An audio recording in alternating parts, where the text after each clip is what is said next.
Welcome to the tripod. Welcome to the tripod.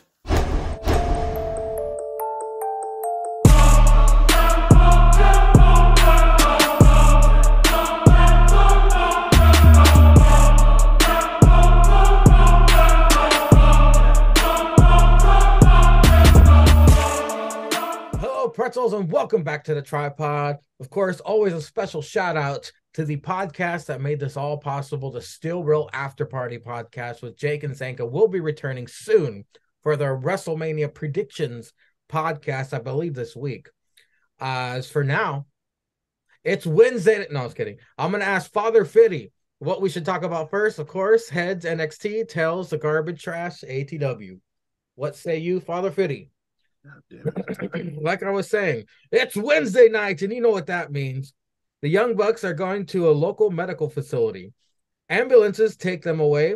Hangman rides with them.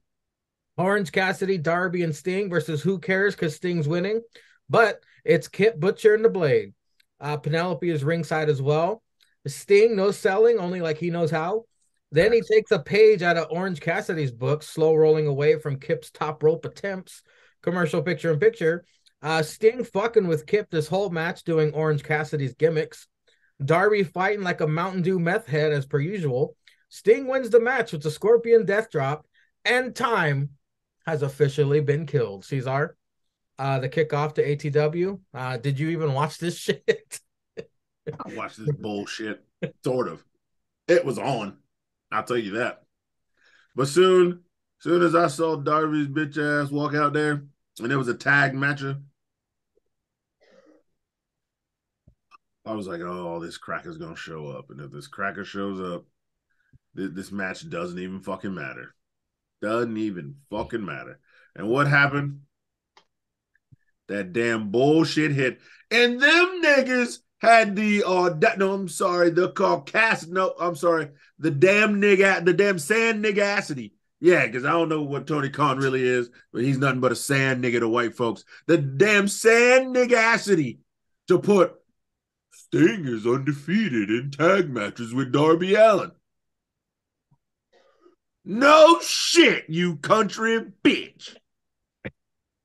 Fuck this match. Only thing good about this match was Penelope Ford. Twice. I agree. Sticks.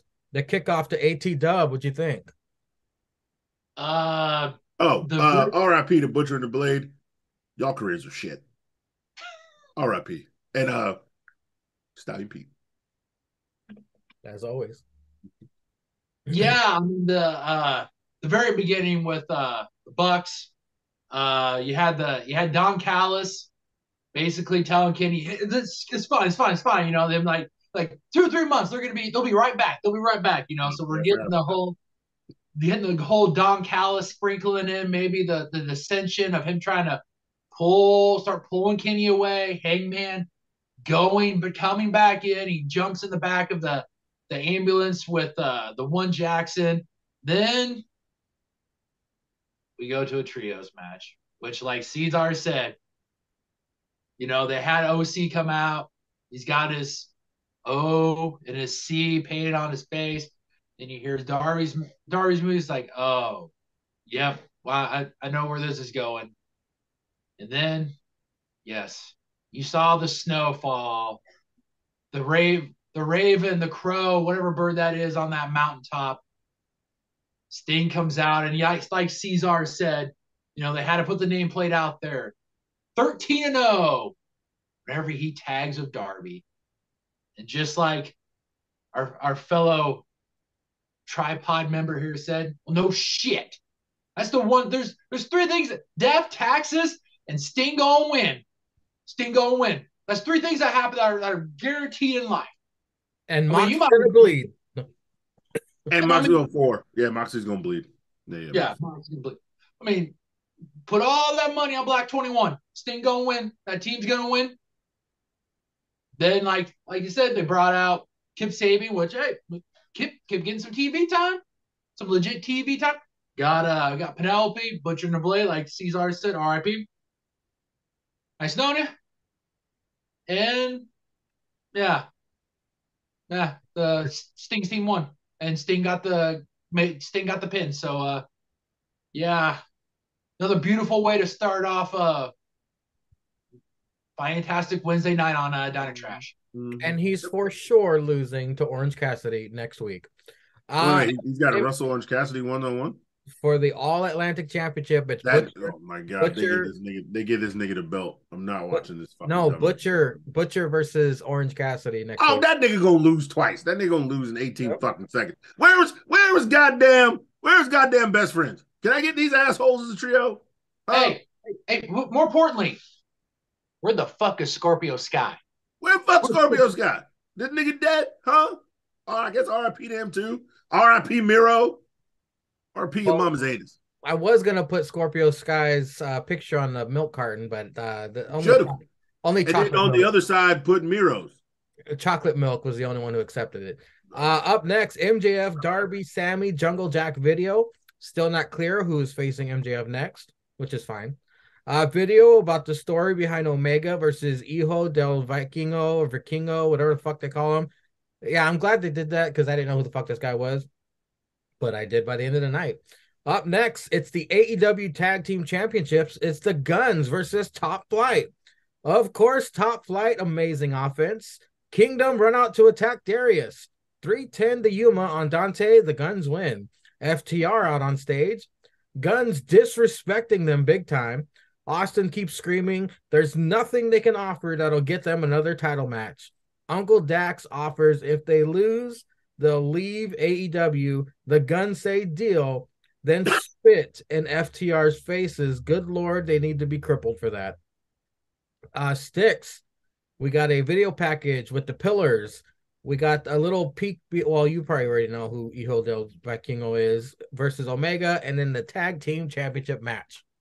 We had the video package from the Rebar Mitzvah last week. I'm kind of hoping they do a fatal 4-way. Imagine maybe they'll do that, or they'll have the other 3 guys wrestle each other, and the winner gets it. I don't know. It's kind of a nice little peek back. I mean, I thought we had talked about it. It was a really good segment last week, so it was nice. Yeah, the Viking guy. I can't say his name, but yeah, it was neat that they talked about. He didn't beat Kenny Omega. Kenny didn't lose the championship. He relinquished it. So this was another kind of storyline in there. I vaguely have heard of him. Unfortunately, I don't get to watch very much wrestling south of the border. So unless they come up like what this great gentleman did here on Wednesday, I'm not going to really know much except if I read about him, which I have done a little bit of read about him. Guy's a great wrestler, which we will talk about later on down the road. And yeah, this tag match would have been a good tag match if the Ass Boys weren't in it. I mean, Top Flight, we know these guys are really good. I mean, these guys, AR Fox, great trios. I mean, they're a team that could rally and could be really good trios. Top Flight, really good tag team contenders. But like we've talked about before, Ass Boys still kind of in that territory of it being a little early for them to lose. So they pick up that dub. FTR comes out, get a little back and forth. One of 2 things is going to happen. We're going to get that tag match. We're going to find out one of 2 things. One, if the rumors are true that FTR's contracts are up and that they might not going to be re-signing. Or 2, Ass Boys had their moment in the sun. Now it's time to put it on a legit team, a team that people can get behind, and they'll even up the record between both of them. And sometime down the road, we'll get the rubber match. But I thought it was okay for the Ass Boys. I mean, it got them heat with them spitting on them. This is what they're obviously trying to go for with them because of what they're doing with FTR, but also with what they've done to their dad with Daddy Ass. So, I mean, it's building heat. It's trying to build them up as legit heels. Still got to put in some work. The Austin with what he was doing. I mean, he's got to work on his mic skills. I mean, the guy. I was waiting for one FTR to basically make fun of him because they couldn't look at him because maybe his eyes were crossing and they can't fucking take someone who goes cross-eyed. for real. Take a look at Cross-Eyed Kid on NXT. But I mean, it's a nice little build. They're gonna build towards these guys going possibly on TV, but I mean, I think what Double or Nothing show is like in what in May? Man, it's like 2 months. Yeah. So I really can't see them dragging this to May. Maybe they got like a TV thing showing up. Is there like another fucking Battle of the Belts 50 showing up here? I don't know. They got Bash at the Jaguar Stadium 20 showing up. I don't know. But I mean, it's gonna be a little bit of a build, but I mean, if FTR is gonna be in the ring, these guys are a really good tag team. And hopefully they pick up the dub and the Ass Boys don't hinder their ring performance. All I know is that the Ass Boys are poison to the tag team championships. Yeah. Cesar, your thoughts on just talk about the tag team championship match. Okay. To go back to the first point, I don't know if y'all saw this, but Darby staring at the Double or Nothing sign like he just busted a nut to like the greatest porn of all time. Get the fuck out of here. Get the fuck out of here. That shit's in May. We know how ATW works.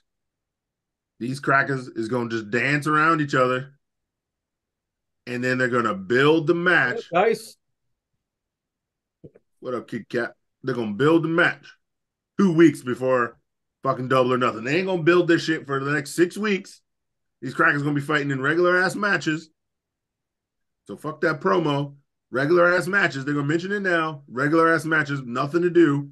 MJF ain't going to wrestle. And then 2 weeks before the pay-per-view, it's going to be a 4-way dance. So we all know how that shit's going to happen. The same shit's happening in this bullshit tag division.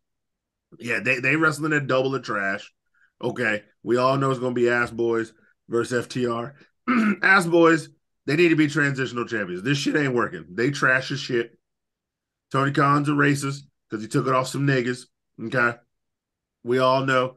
That's why he took it off. He took it off them niggas. Okay, he ain't had Scorpio Sky on TV in like 18 months. Okay, he's a racist. He's trying to make up for it for Will Hobbs, but don't nobody care about that nigga because he went QT, so he can eat a dick. Okay, I said it. Book of Hobbs is some trash. QTV is some trash. This whole damn show was some trash until the last 30 minutes. Okay, now let's really be honest. Let's really be fucking honest here. Okay, yep. Yeah. Top Flight great. Hell yeah, they great. These niggas is dope. I need their contract to end up so they can come to NXT. Okay, I just can't. I just can't. Can't see you guys get your talent wasted at that bullshit company. Wait, the reason why that nigga's been hurt like 4 times is because AEW is the one you getting your checks from, nigga. That's why you keep getting hurt. Okay. Cesar, would you rather have Top Flight or Private Party go to NXT? Private Party, goddammit. Fuck them shit. Fuck them other light-skinned ass niggas. Okay? I need a real darkie. I need Private Party. Matt Hardy, smart enough. Smart enough. Vince will take you back. As a manager role, you don't need to wrestle. Yeah. Nigga, you imagine that shit on NXT, nigga? Nigga, you imagine that shit. In Booker T's ear? Bruh, and they have him coon? You imagine them niggas on Raw with the Street Profits? Street Profits all drunk. And he's like, let me get a sip of that. Let me get a sip of that. Oh, nigga, and they just break out in a fight, nigga. Booker T, that'd be the fastest you see Booker T turn white when Private Party would show up. Yeah, he'd be Uncle Ruckus. He wouldn't even be cooning no more. He'd just be racist. Hey, Wade, I'm done with this shit, Brad. Wade, yeah. Get your ass back over here. He'd be calling Pat McAfee, tell him to come right back. We're gonna tape. They'll go back to taping like a month over a weekend just to get Pat back. Like, we just give us a weekend. You're back, man. Give us a weekend. We'll tape it. You're good. That's just me talking entertainment. If I'm talking wrestling, Private Party is good. They're good wrestling, but I don't think they as good as wrestling as Top Flight. Top Flight is way more in the ring, elevating the tag division. But if you want good wrestling with 12 out of 10 entertainment, you got to take Private Party, baby. You got to take Private Party. They just do good. You imagine Private Party and Street Profits, they're gonna beef. They're going to beef. It's going to be a backstage segment, just like with the Dark Order. Private Party gives you both of what you need. Yeah. Backstage on the mic stuff, and they're good enough in the ring to pass. It's literally gonna be Dawkins trying to hang out backstage, and they're gonna do that like Dark Order bit. You ain't on the list, baby. Dawkins, you ain't on the list. This is our party. This is private party. You ain't VIP. What you mean I ain't VIP? Dawkins hangs out with everybody. He was boozing with Flair, hung over on a show. Dawkins is the party. And then, yeah, man, that shit gonna be gangster. It's gonna be funny because Bianca Belair is gonna be in the party with Private Party. And then them other niggas, the Street Profits can't get in. You can talk about them being on Raw, but let's get them in NXT first and feud with Pretty Deadly. Oh, of course. Oh, that would be funny. Oh my god. That would be funny. Private Party gonna be with the Hard R's and Odyssey Big Nigga, and they gonna be partying, and then Pretty Deadly gonna come up. Yes, boy. Right? And they're gonna be like, y'all ain't on the list, player. Y'all ain't on the list. And then like Private Party Pretty Deadly gonna be like, the fuck you mean? Come on, look at how delicious we is. Then Gallus boys gonna roll up. He gonna be like, oh, what up, Gallus? Yeah, come on. They get in, and then fucking everybody else coming, niggas just coming in, them dancing bitches. Katana, yeah, they gonna come, they gonna dance, they crack ass in. And then here we go, Pretty Deadly. I called 45 minutes ago. Oh, well, I ain't paid my cell phone bill, player, so I didn't get that call. Oh, so no boys. And then they gonna go back, nigga. Big body Javi. Oh, are you sure I'm not on the list? What the Who? fuck? I put out a Christmas album, bitch. Yeah, it's playing right now. But I digress. What we just talked about is more entertaining than the ass boys. Exactly. Because fuck them hoes. Okay, they didn't get none of Billy's talent. They was just a skeet that rode into that egg. I'm sorry, Billy. I'm sorry. You one of the goats. Okay, Billy. You were very entertaining. Chopping crackers, telling bitches to suck it. You was an ex-king of the ring, multi-time world tag team champion. You and the Road Dogg. Y'all didn't really give two shits. Y'all made it entertaining and great wrestling for us fans. But your talent just did not, that should skip a generation like most crackers, okay? It didn't correlate down, baby. I'm sorry. There will be no third generation superstar gun talent, okay? Billy Gunn's talent skipped the bloodline. Up next, Renee backstage with Jade, Smart Mark, and Default Baddie. Renee. Yeah, it's back. It's back. Jade upset that Taya is using her finisher, and Styx just threw up a little in his mouth. Default Baddie gonna present contract to Taya on Rampage. We'll hear what happened from Styx. Up next, it's Stokes versus Hook in a no DQ match. Stokes hugs the ref. And I know they did elaborate entrances. I didn't write it down though. Stokes hugs the ref. Looks like they shrunk Mark Henry's Nation of Domination singlet for Stokes. Stokes says he's not medically cleared and he's also retiring. Has a doctor's note. It's a receipt from Wingstop. Stokes runs away. Hook chases him down and throws his ass over the barricade. It's a massacre, as it should be. Hook gets barricade in ring, and as the entire firm watches backstage, Stokes with fire extinguisher blinds Hook. It doesn't help. The Tupac quote, not going to help. Chair shots, tosses on barricade. Hook isn't finished until a Red Rum puts him out. Matt Hardy trying to get all ego to take out Hook. Adam Cole, baby. It's story time. Who is his opponent? Who? I guess it's Danny Garcia. He comes out all disrespectful. Crowd lets him have it. Danny is the lifeblood of ATW these past 9 months. He's the best sports entertainer in the world. Adam Cole says that JAS is bad for him. Says it's going to be Adam Cole versus Danny and next week. Styx, Jade, Renee, Taya, Stokes versus Hook, and then Adam Cole with the Danny Garcia segment. Yeah, the backstage segment it doesn't sound the same without her saying it to Tony, but I understand. Tony's busy. He's back. He's got to do commentary. He does his backstage stuff every once in a while. Unfortunately, I did not get a chance to see Rampage because it was on Saturday night instead of Friday. That's right. Yeah, at like 10 o'clock. Bitch, I'm watching March Madness. I ain't watching that shit. as soon as we're done talking to the pretzels, it's on the queue to watch. So I will definitely check that out. So yeah, Layla's gonna bring the paperwork personally to Taya. Yes, I mean Taya, Jade got the move. Taya had it, Betty Phoenix had this move. It's just from century to century, from wrestler to wrestler. It's just kind of ironic that Smart Mark decided to draw some paperwork for it for his client. But I digress. Yeah, the Hook and Stokely Hathaway. I don't even know if you want to call it a match as more as just a prolonged segment. I mean, this was hilarious. I mean, him hugging everybody walking down there. They're all cheering with it. He starts walking. They're all like, "Shit, this ain't good." Turns back. That was great. The doctor's note on the Wingstop receipt. Great. Shout out Rick Ross. Oh, yeah. Foster's Rick Ross. This was, for the comedy effect, which is what it's supposed to be, this was good. I mean, Stoke got legit TV time, and I thought he held up pretty good. Hook looked as good as what he needed to. He was the dominant force. He's supposed to beat this guy up, and he beat this guy up. He played with his food on the pit. They talked about they thought he was going to get his legit first pinfall. Nope. Obviously hooked in the red room. Picked up the dub.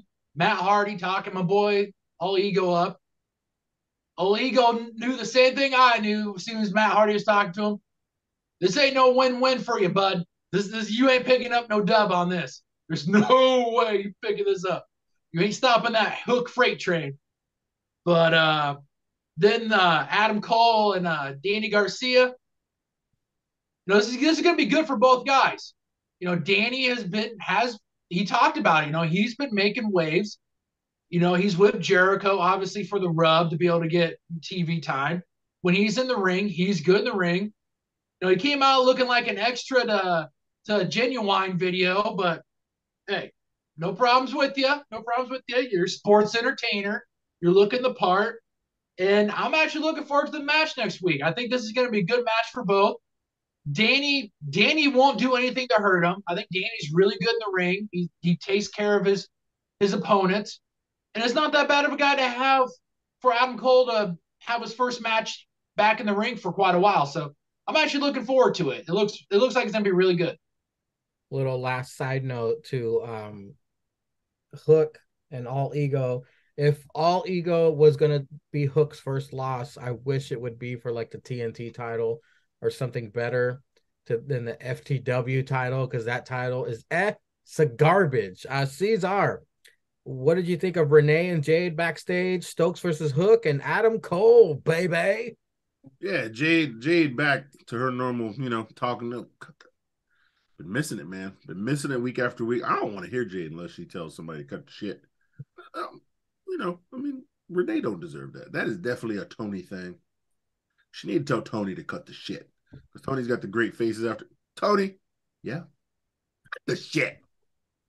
Okay. Yeah. Told Renee to cut the shit. So I was glad it was back. This is Jade. This is Jade I want. I want Jade telling bitches cut the shit. You know what I'm saying? Out here thotting. I don't care about Smart Mark. He can eat a dick. Default baddie. I mean, she can get that pipe though.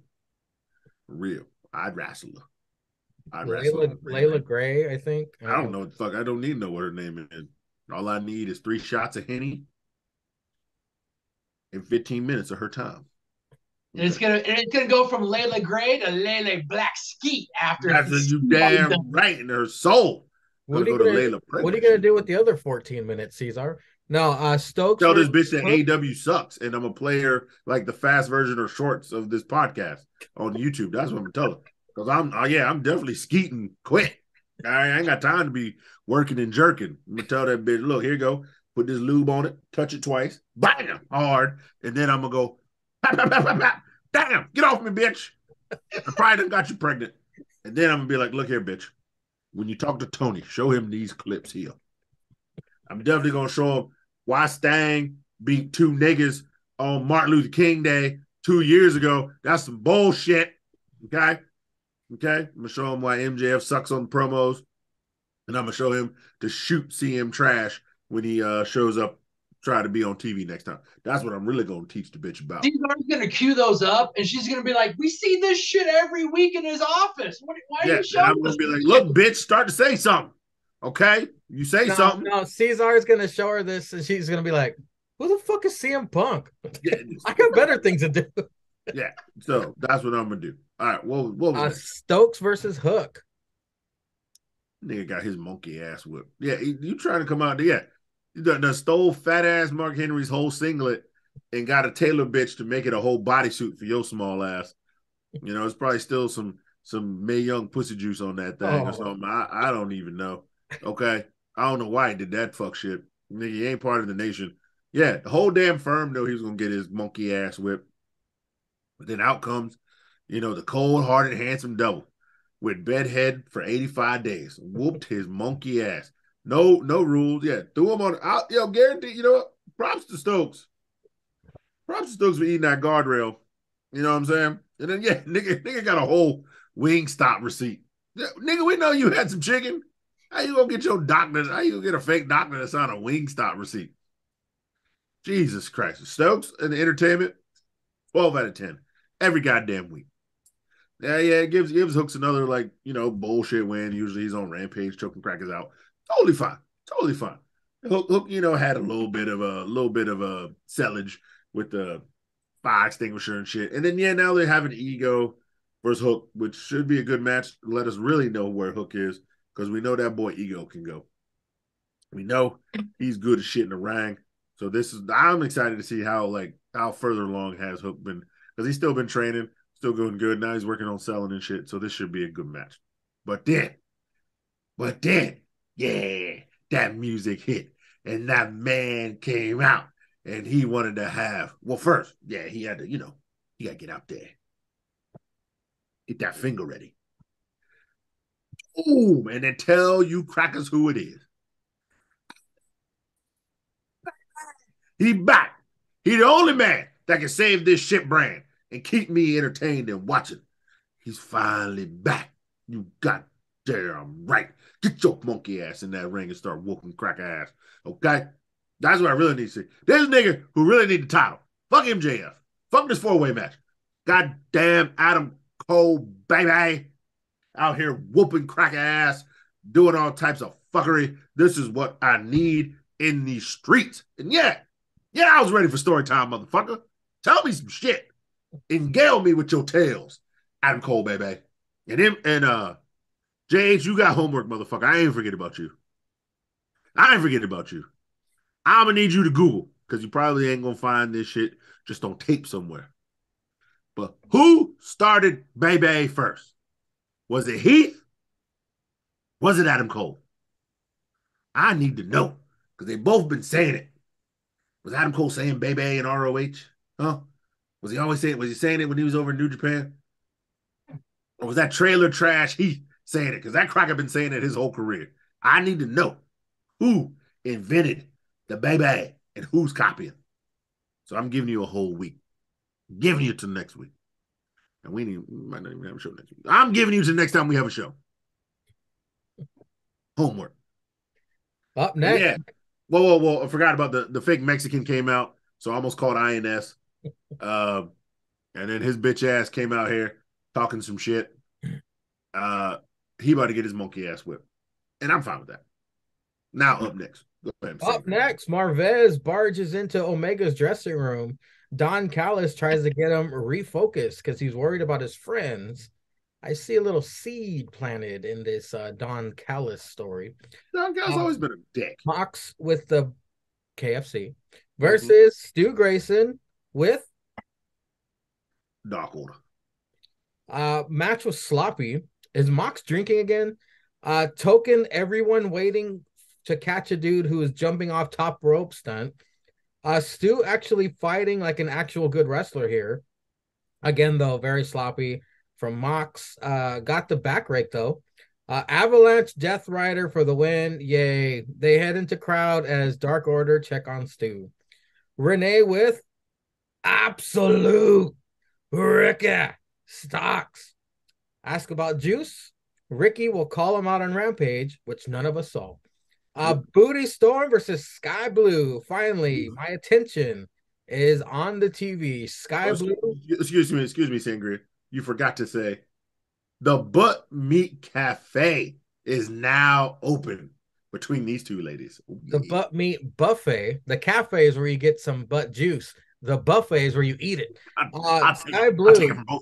Sky Blue, I think Sky Blue is actually getting better and better each time she's in the ring. Because I remember when we first saw her. Oh, was Sky Blue blue pants in NXT? No, it's two different bitches. Oh, it's two different. Okay. God bless the cameraman and Booty Storm for the many, many great shots of that ass and some things burning outside my fucking. I heard the alarm for 2 seconds. There we go. I'm gonna die, guys. The Outcast shenanigans, of course. Booty Storm picks up the win and try to spray paint, but a 9-year-old with a cardboard paper towel roll and Medea for the save. Thanks. Mox attacks Stu as he was getting checked out by the doc. Where is this heading? The horse is dead, folks. You've beaten a dead horse and nobody cares. Mox didn't bleed because he's saving up his blood for the house shows. Caesar! We got Mox versus Stu Grace. Stu, don't call me Dick Grayson. Hey, Grayson. What'd you think? You know what? For as sloppy as was, I think Stu saved it almost every time. Like, something about it, because I was just like, something that was like a kick thing, and then Stu kind of snuck around and rolled up. I was like, damn, that was sloppy wops. But I was like, oh, but Stu saved it. And every time I was like, damn, that was sloppy as shit. Oh, but Stu saved it. Stu? Stu? Nah, he's not Trent. But I like Stu's aggression here, coming out hot, chopping that cracker in the corner. Yeah, I think Mox needs to start drinking again. I think he's been getting worse without the drinking. I think he was better when he was on the sauce. I mean, you know, he's like a Caesar. You don't want sober Caesar all the time. He's not. He's an all right guy. He's pretty funny, but drunk Caesar, he gives you those lines of the pod. He names that shit. He gives you the good shit. That's what you need. You need drunk Mox. Make Mox drunk again. Donald Trump hat. Put that shit up there. Sell like hotcakes. That might be the name of the episode. Make Mox drunk again. Fuck it. See, I told you. Because you know, folks. I've been drinking. But yeah. Match was fine. Kitty Fighter Club is a bunch of dicks. And Stu got some good shit in it. And I don't know why can't you have these niggas lose? I don't need to see Mox every week. I almost fast forwarded this match. As soon as I heard his music, I swear to God. There was a 20-second window where they were still outside in the crowd, and I was like, I don't really give a shit about this because it's Mox, and I see this cracker every week. You have a roster of 138 people, and I got to see Mox every week. But I was like, you know what? Stu back. Let me respect Stu. And that's why I watched the match. But if it's Hangman again, I'm fast forwarding that shit. It was very brief, but Ricky just commented on Juice. Yeah, he said what I said. What this nigga doing? He just talking. Who gives a shit? I mean, why you here if you ain't willing to wrestle? I get it. You just want to stay home and pipe Booty Storm. I mean, I'd be a stay-at-home husband for Booty Storm. Doing everything she won't. Piping.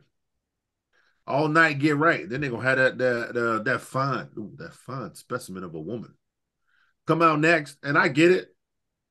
But yeah, I mean, now we all gotta watch Rampage. I gotta see if this cracker pull up. Sticks or toes. Or yeah, you know what I'm saying?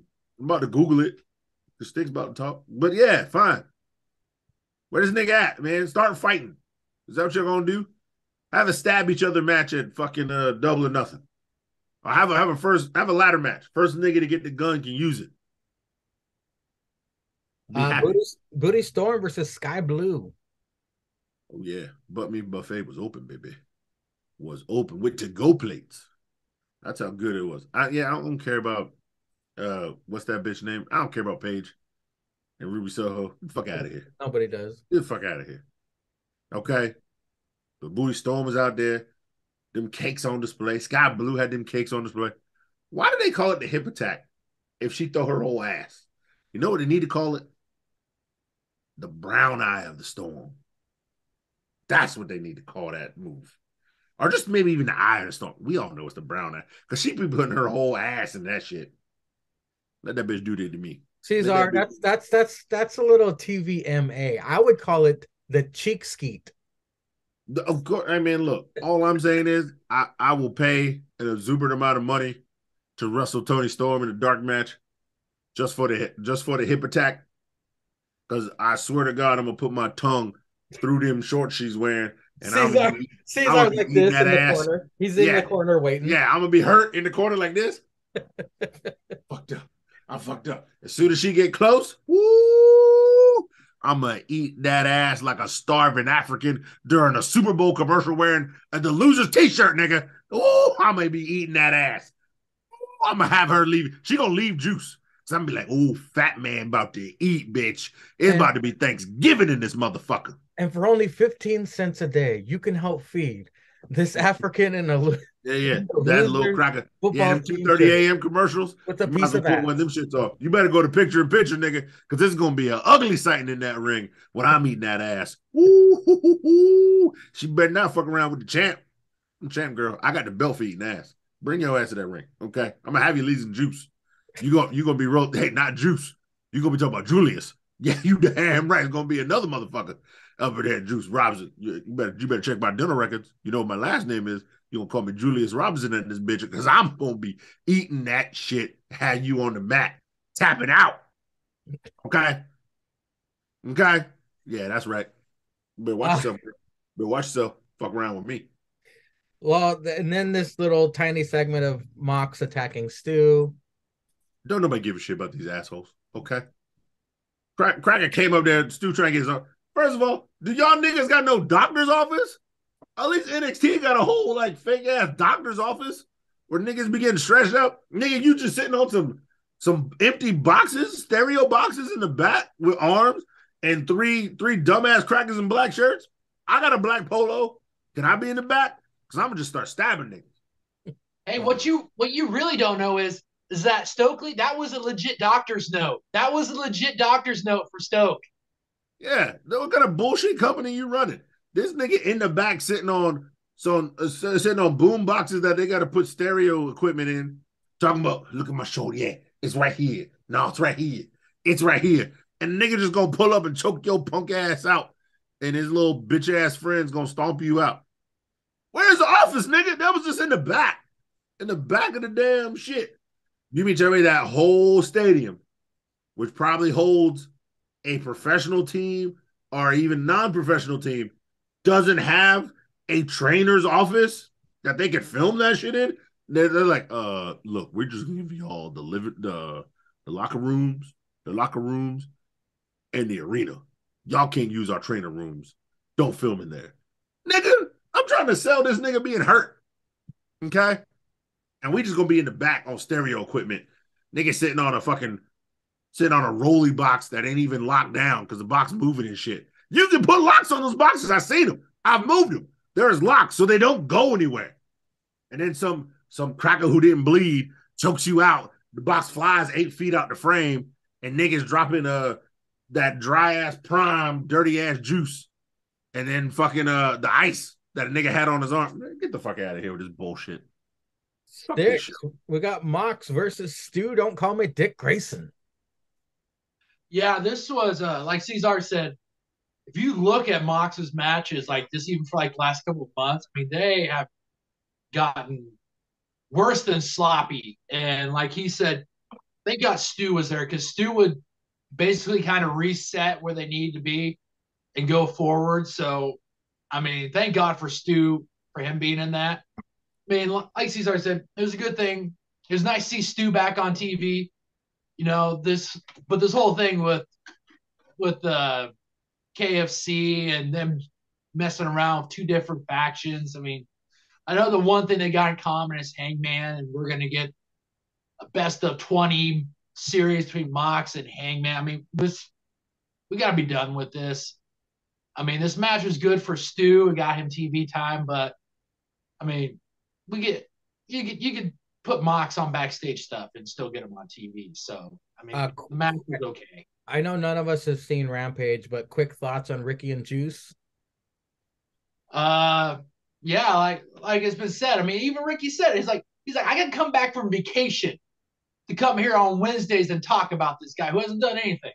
Ain't done shit. Yeah. I mean, what's the picture here? I mean, is this just a pickup? Is this just something to give Ricky time to kind of get the title picture straight, to get some kind of bigger picture straight? Because outside that, I mean, I do not see what the purpose of this is. I mean, is it to give Juice Robinson shine? You're going to have him back on Dark Elevation probably within the next week of him wrestling Ricky. So, I mean, is this a placeholder for Ricky right now so that way you can figure stuff out? I don't know, but I don't like it for Ricky. Sky Blue versus Booty Storm. Whew. Like Cesar said, and like you said, butt meat buffet, baby. I mean, this is what it was. It was good to see Sky Blue on TV. It's nice that they give at least one of their homegrown talent a little bit of TV time each week. She's consistently gotten better each time that we've seen her on TV. So big props to her for using the YouTube TV time to get better. I think they ought to, instead of calling it the hip attack, they ought to call it the clap express, the clapping cheeks coming in with them on that. But yeah, I mean, of course they're going to get that dub. She's going to get that dub. They're not going to give the Outcast that loss until they figure out what team of 3 women they're going to face them. Like you said, they had a 4-year-old with her fake foam sword coming out, make the save. I mean, the push for Riho on this, I'm over it. I mean, send her back over to Japan or send her to Dark Elevation. I mean, you can't take her serious as a contender. So, and having her lead the charge on this is so ATW. I mean, it is so ATW.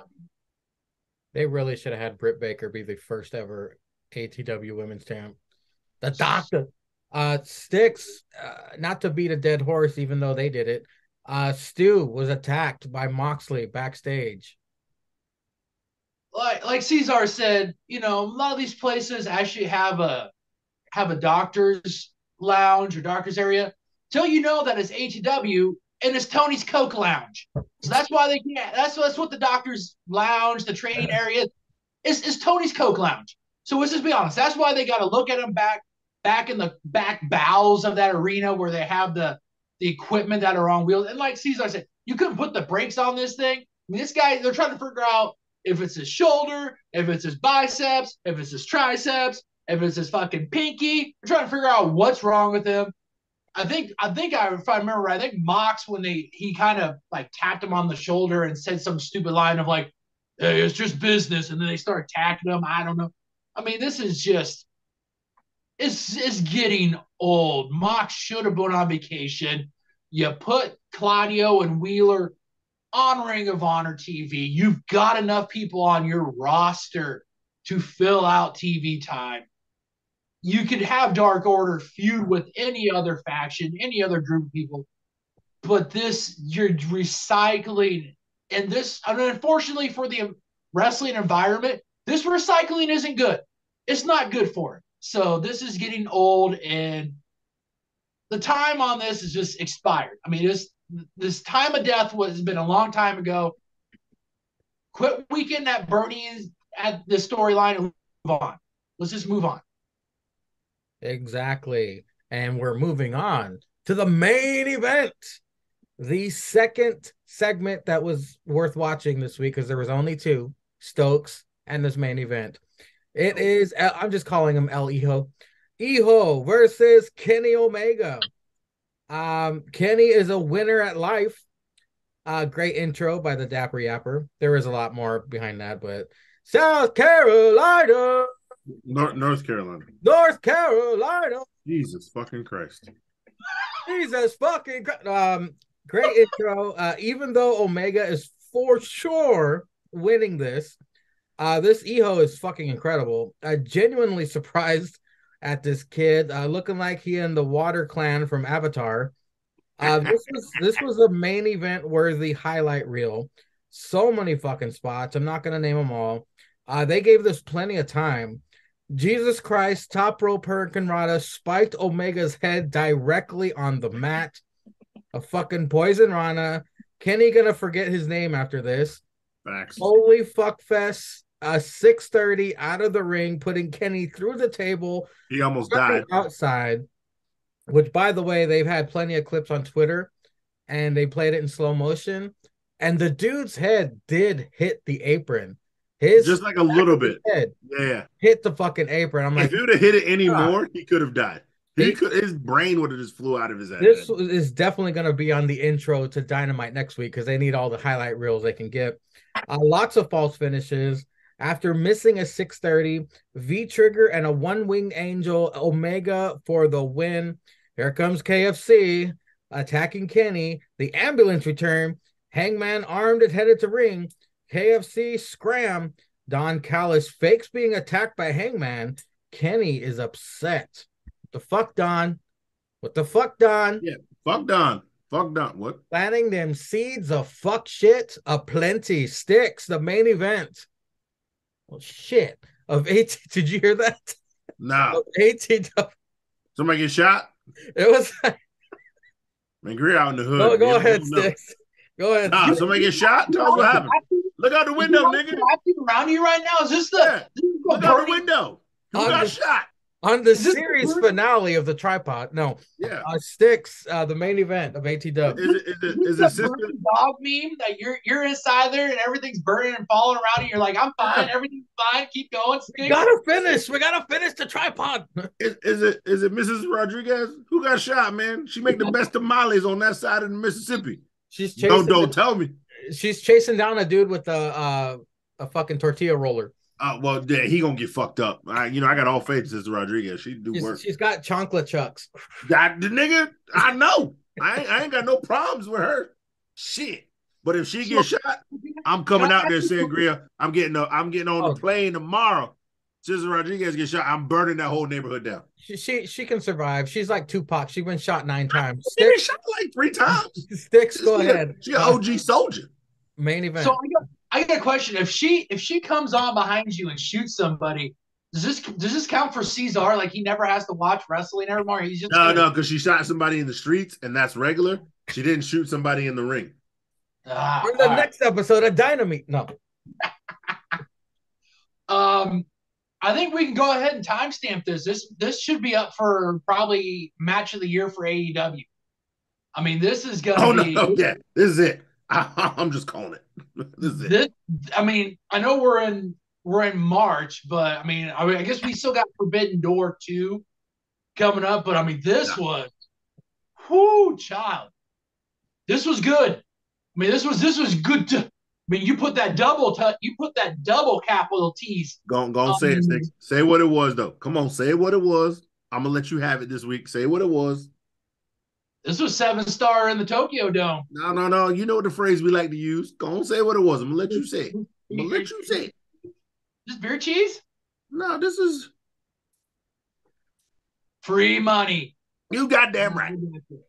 There's so many things that we've said on this tripod that I got. Sure. The Rolodex is a spinning, but yes, I mean, this was free money. I mean, this was the best thing possible. I mean, in my opinion, I think this was the best wrestling match possibly of the week.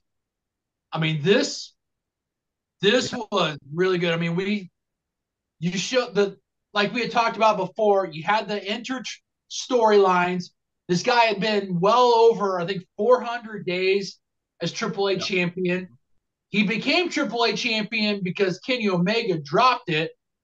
Well, Kenny also liked to remind everybody how long he was AAA champion. So you had that backstory. I mean, Kenny, when he came walking out, you knew. I mean, he came walking out. He had that look on his face. He had that walk to the ring. You were going to get something out of him. You were going to get fucking New Japan, Kenny, and Tokyo Dome type of match. And my God, that is what we got. This probably was the best Kenny Omega in the U.S. AEW match that he's had. I mean, this was so good, and that says a lot about his dance partner. I mean, El Hijo, this guy was fucking good. I mean, I'm probably going to be looking him up and keeping an eye on him going forward. I mean, this guy, and like they said, he's 25 years old. His dad, former wrestler, watched his dad. He knows the workings inside the ring, outside the ring. I mean, this was really, really good. I mean, this was, if you would have told me this was the main event of an AEW pay-per-view, I would have had no problem dropping $50 on it to watch this.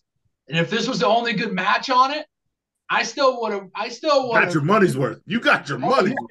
Oh yeah, this alone would have been worth the $50. You could have had 20 AEW matches, 19 of them horrible. 6 hours later, we get to this main event match. I wouldn't have cared because this is what we would have been talking about. This was a hell of a good match. Both guys put it on.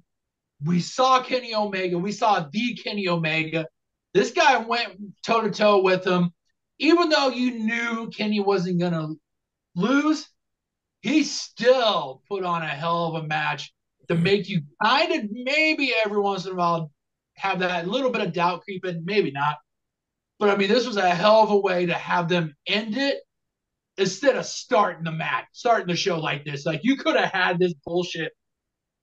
You could have had the Bucks getting ambulanced out, Don tugging on Superman's cape. Kenny, we got a match. You got to go. You got to go. If they would have had this fucking match start the show, you would have shit the bed totally on that, Tony Khan. But thankfully you didn't. But the shit afterwards, you sure did fuck this up. The whole thing in the ring with Don and Hangman, fucking KFC coming out jumping them. We had this shit sprinkled in the whole episode enough. And of course, you had to put the shit cherry on the top of this Sunday. You had to do it. And I mean, this is like you said, Don's probably going to try to play the antagonist on this. But I mean, all you got to do is go back and look at the footage. You know, Hangman barely did anything to him, and he fucking felt like he got shot twice walking down the street at midnight in that suit that he's wearing. I mean, I don't know. I mean, this was not a great way to have this end after that match, but I mean, it's obviously the direction they're going with this, to try to still play some doubt between Kenny and Hangman that they've had since the breakup of their tag team. But I mean, at some point, we're going to get the doubts are going to somehow get settled, and possibly the Elite will get reunited. But this was a hell of a good match. This was Tony Khan put this match right where it needed to be, and good on him. He got it right for once. So hell of a good way to semi-end Dynatrash. That being said, you can catch more of El Hijo versus Commander at the Ring of Honor pay-per-view coming up. Cesar, the main event of Dynatrash, actually was great. What did you think? Yeah, man. This shit was fucking free money. Yeah, they hyped it up between these two guys. Kenny was supposed to fight this guy for the title, but he had all those injuries, and that's when he started giving up titles and losing titles, and then, passing shit on. So with that in mind, I put that, to the back of the brain, the back burner. Put it to the back of the brain. But these guys, goddamn, they showed out, man. They came in this match, in this ring. They were doing work, doing dirt. I think his name is like Kid Viking. The son of the Viking. Yeah, the son of the Viking. Sure. Son of the Viking. And then let's be honest. I mean, this guy comes around, he's super great, right? Just like a guy we know is about to go in the hall of WWE, Rey Mysterio Jr. because he took it from his father. Like these fucking Mexican motherfuckers know how to build. Does not skip a generation. Legacies. They know how to build legacies and the bloodline. Rey Mysterio got Prison Dom. I mean, shit, he know how to build a cracker. Prison Dom, nigga. Rey know how to build a cracker from his, and then Rey got it from his daddy. They gangsters, so we see how they roll. These Mexican motherfuckers know how to do it, baby. They know how to do it, baby. Yeah, so this match was hella great. Yeah, like great. There's too many spots to call Kenny's first V trigger. Mm-hmm. His finished V trigger to the thing wasn't even the best V trigger. I think his first one was the best V trigger. The 6 dirty, because I'm not calling it a 630. The 6 dirty off the springboard on the ropes to the table, girl. Ooh, shit. They both on the top. That damn shit Taz talking about the Cracker's neck. He 2 inches shorter. Kenny landed on his neck. Then he hit him with that poison Rana. God damn, these boys showed up. To me, just for a match, I'm sorry to say, the wrong guy won. Because if we think about it, this was going to be the guy AAA went with. So if Kenny was able to have that match, I think he would have beat Kenny at AAA. And just because it's AEW, Kenny got the win. It wouldn't have hurt Kenny to lose to this guy because he would have lost to him in AAA. It wouldn't have hurt. And then it would have been better if they both were like dead on the mat. Like your boy was selling. We all know Kenny was hurt. And then Kitty Fowler Club comes in there trying to stomp them both out. And then Hangman comes in for the save. Y'all know I love Kenny. So I'm not like hating on Kenny. I'm hating on Tony because Tony booked it this way. And I agree with Cesar. This is the time Kenny can take the loss. Yeah. And still come out looking like $1 million. Because this match was gangster. This match was so good. And that guy is the champion. So he has to like, oh yeah, I'm going to America to represent us. And I lost to the guy. That means like the guy who gave up the champion, I lost to him. It would have been better if he got the win because he can always claim that, Kenny was spread out too thin. But I would have beat him anyway because now he's at his best. He's solo. He's doing what he's at his best. I would have beat him regardless. And then I would have had the AAA champion. Well, you know what they could do, Cesar, that they could say, okay, well, Kenny got that win. Now he deserves a title shot. They go to the Iho's neck of the woods, AAA, and then Iho beats him there in front of his home crowd to prove that he's worthy. And there's a rubber match down the road. And that's great. And if they do that, but see, that's the thing. The rubber match could only be at a Forbidden Door. Right? And then what do you do? Do you have Kenny win? Or do you have this gentleman win and really submit him? Yeah. As the champ. They'll have Iho win. They'll have Don Callis do some stupid shit furthering that story. A distraction. Hangman comes out. They'll make it so Iho wins. But there it is again. You didn't hear that? I know we don't hear it. Yeah. Fuck. Never mind. Let's just finish the show. Motherfucker. But here's the thing. Here's the thing, though.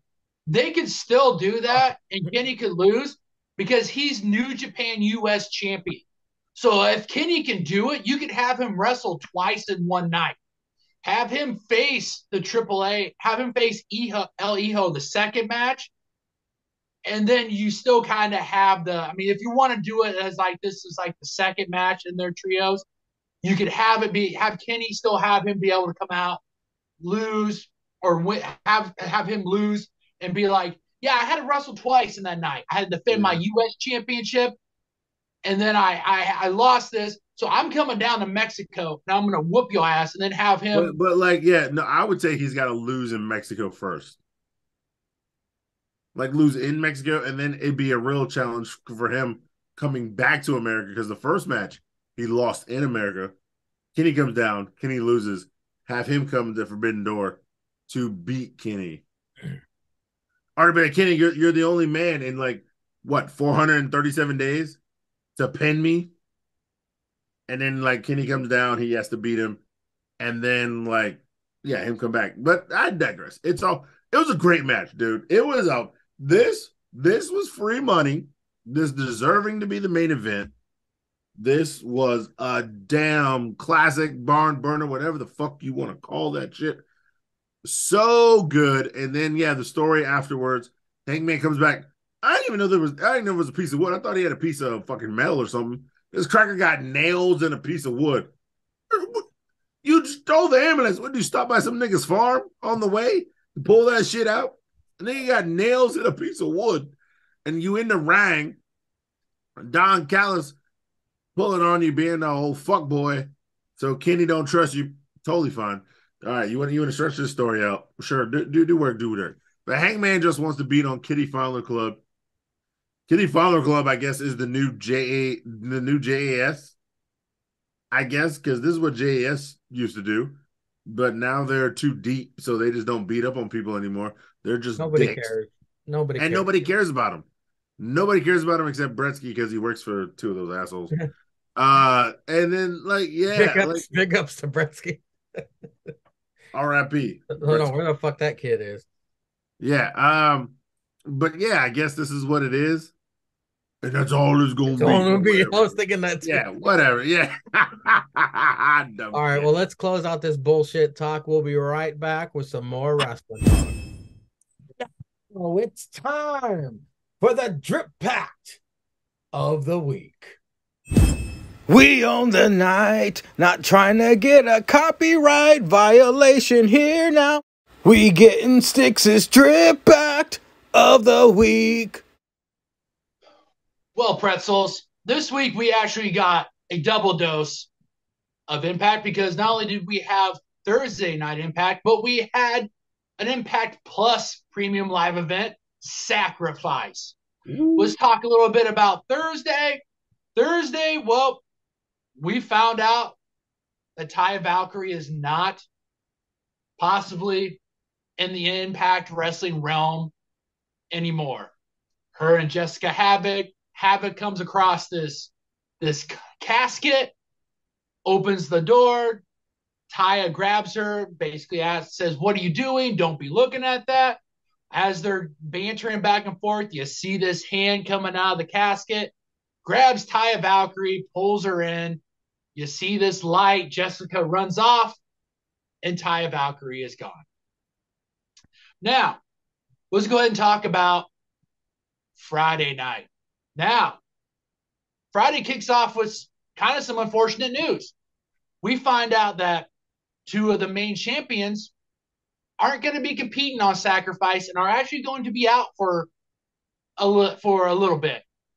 Come to find out that Mickie James has suffered a broken rib, and not only will she not be defending her championship against Jordynne Grace at Sacrifice, but Impact Wrestling, I believe next Thursday, has an event with New Japan Pro Wrestling Into the Multiverse. She won't be able to compete in that match. And there's confusion and if she can even make it to Rebellion. So they lay out that that there will be a triple threat match at the Multiverse. The winner of that will face Jordynne Grace at Rebellion. If Mickie James can't compete, the winner of that match will become the women's champion, the Knockouts champion. But if Mickie James is cleared and can compete, that match at Rebellion will be a triple threat match. And then a little bit later, we come to find out that the longest reigning Impact heavyweight champion, Josh Alexander, big up, is going to have to relinquish his championship. I believe it's a torn triceps that he suffered. So they had to change up the main event.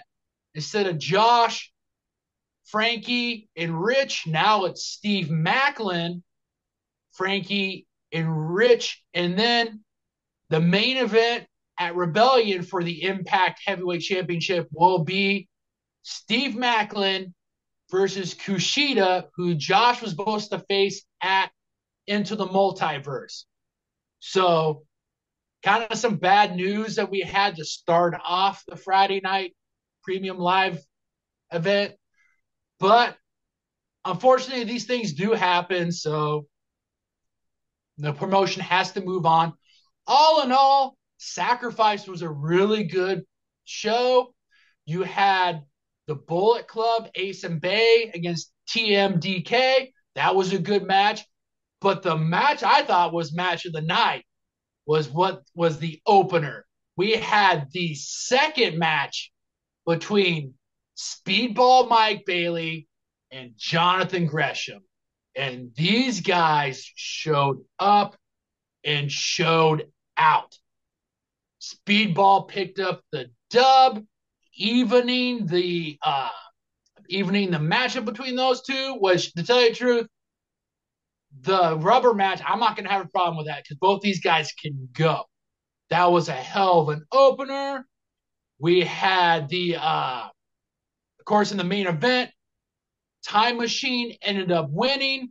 Kushida, I believe, tapped out Macklin, which is very interesting. Yeah, going into Rebellion, which I thought was the good way for it to go, because this builds it.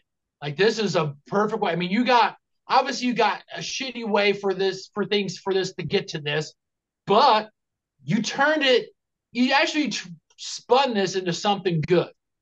Like, I mean, it's not going to be as good as what we could see with the build-up between Macklin and Josh, but I mean, this is pretty good. I mean, we're going to get the build-up of Macklin and Kushida going into Rebellion, which is, I think, April 16th.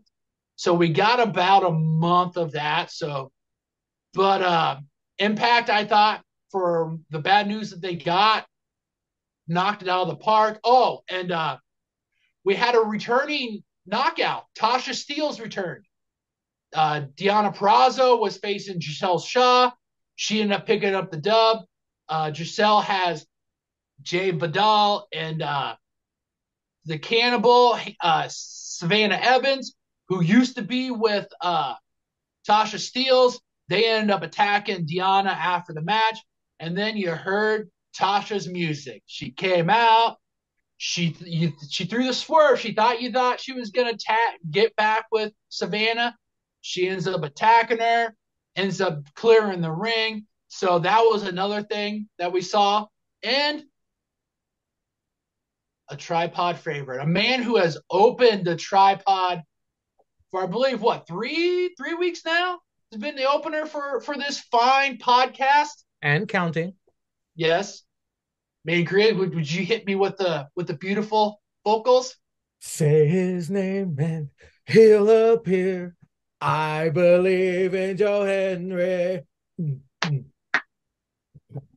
He, and kind of an odd thing, he invoked Brian Myers' rematch clause. And just like how everybody thought, Moose was going to help out, Moose had even said it backstage during the show. Well, the DOA himself, Santino, caught wind of that and was like, "Oh, Moose, that's it, Moose. You going to be there? Nope. You're banned from ringside." So we got a legit one-on-one, and our boy Joe Hendry retained. So that was the cherry on top. After that match, everything was good. It was a great Impact Plus premium member YouTube subscriber show. It was really good. Impact's really good at doing these, so really good Thursday and Friday night. And I gotta say, I'm actually looking forward to the next Impact TV show, because it sounds like business is about to pick up. But now it's time to talk about the A show of the week, NXT. It's the go home. No, it's not. It's the free go home show. Yes, boy. Pretty Deadly come to the ring. They talk about being the host of Stand and Deliver. They talk shit about Mello and Jan. Trick and Mello gang out. Trick said he ordered some table service for PD last week. Got him. Mello leaving puddles everywhere, bringing the drip. Tag team match set up. Trick said it's PD versus Mello and Jan Maker. Mello looking at Trick like, the fuck? A brawl ensues. Jan out to help, throws Gibson out of the ring, gorilla press style. Gibson barely connects with Prince to cushion his fall. He fully connects with the floor outside. That looked horribly painful. Jan wants Mello at 100% for stand and deliver. Trick and Mello in the back. Mello pissed that Trick made this match. Trick said, "You got the cheat code now. While teaming with Braun, you can actually study him. But you got to be careful." No. Got to be more careful.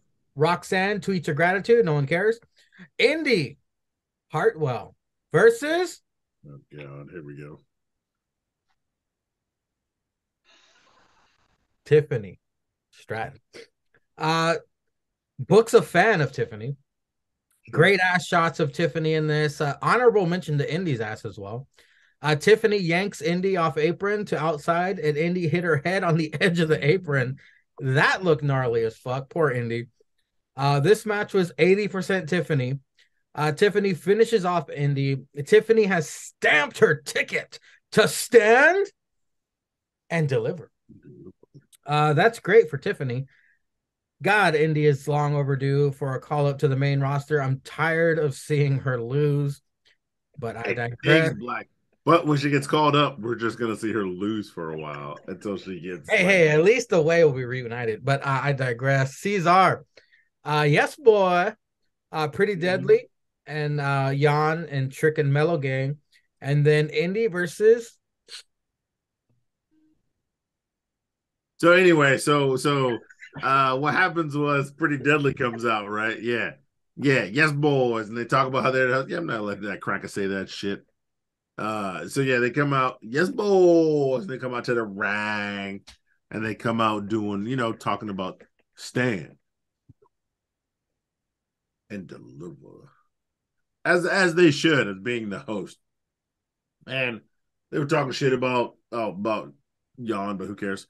And they're talking about how these crackers won't dress, and whose music hit? The man that don't miss, Trick and Mellow Gang. Unlike last week, these crackers come out and they regular, no shirts on, you know what I'm saying? Chili meat all out, baby oiled up, you know what I'm saying? In the breeze. And they come out talking that yin yang. Trick actually getting some words in. I don't even think Trick talked last week. He didn't. I don't think he did. Yeah. So Trick doing all the talking. He on the mic talking that bullshit, cutting them crackers down, you know what I'm saying? And then, yeah, he says, "Oh, y'all want to fight?" And he makes it for Mello and Jan. Now, yes, this is what we normally do with WWE programming, but Trick, they put the wild card. They put Trick there. He always thinking, baby. He always thinking. So, yeah, he makes it for Jan and Mello. They whoop some ass, and then Jan comes out there, throws them both out the ring. Blah, blah, blah, blah, blah. And now, yeah, we have the this is the third or the fourth qualifying match? Third qualifying match. It is old watered down fake titty Charlotte versus Indy Hartwell. How dare you, sir? How dare you? Hold on. Sean, get over here. What are you talking about? It's a blonde with fake titties. Cesar. It's a blonde with fake titties in NXT. Tiffany Stratton is a first-generation star. She's not a second. So she's paving her own way, Cesar. See, Tiffany Stratton is going to be the next boob thing. I mean, the next big thing in NXT. Blonde with fake titties. Put some respect on her name, Cesar. Blonde, fake titties in NXT. Watered down. And now you can suck it. Oh, yeah. Who does a good moonsault? That's literally Charlotte. Blonde, fake titties, NXT that does a good moonsault. I would argue that Charlotte has a better corkscrew moonsault and Tiffany has the better moonsault. But I digress. Still blonde fake titties. And then yeah, okay. You can't deny it. Versus Indy Hartwell, everybody's favorite. They talk about Indy's the locker room leader. She out here fighting and shit. Now she fighting Tiffany Stratton. We all know Indy's going up. Let's be honest. If Indy doesn't go up, they fucking up. By having her lose this much and putting over talent, as she is a locker room leader in NXT because she's been there the longest, they are fucking up by not having her go up, especially with all of the other Way members on Raw. I mean, this is the only thing that can. There's the only thing that can save Austin Theory after he loses to John Cena at WrestleMania, but he probably won't. He's gonna cheat. He's gonna punch John Cena in the dick or something. I digress.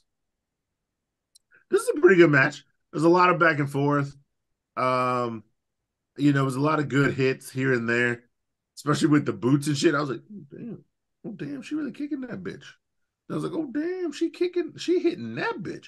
Oh, okay, they're going back and forth. But as we all know, this is a ladder match for the championship.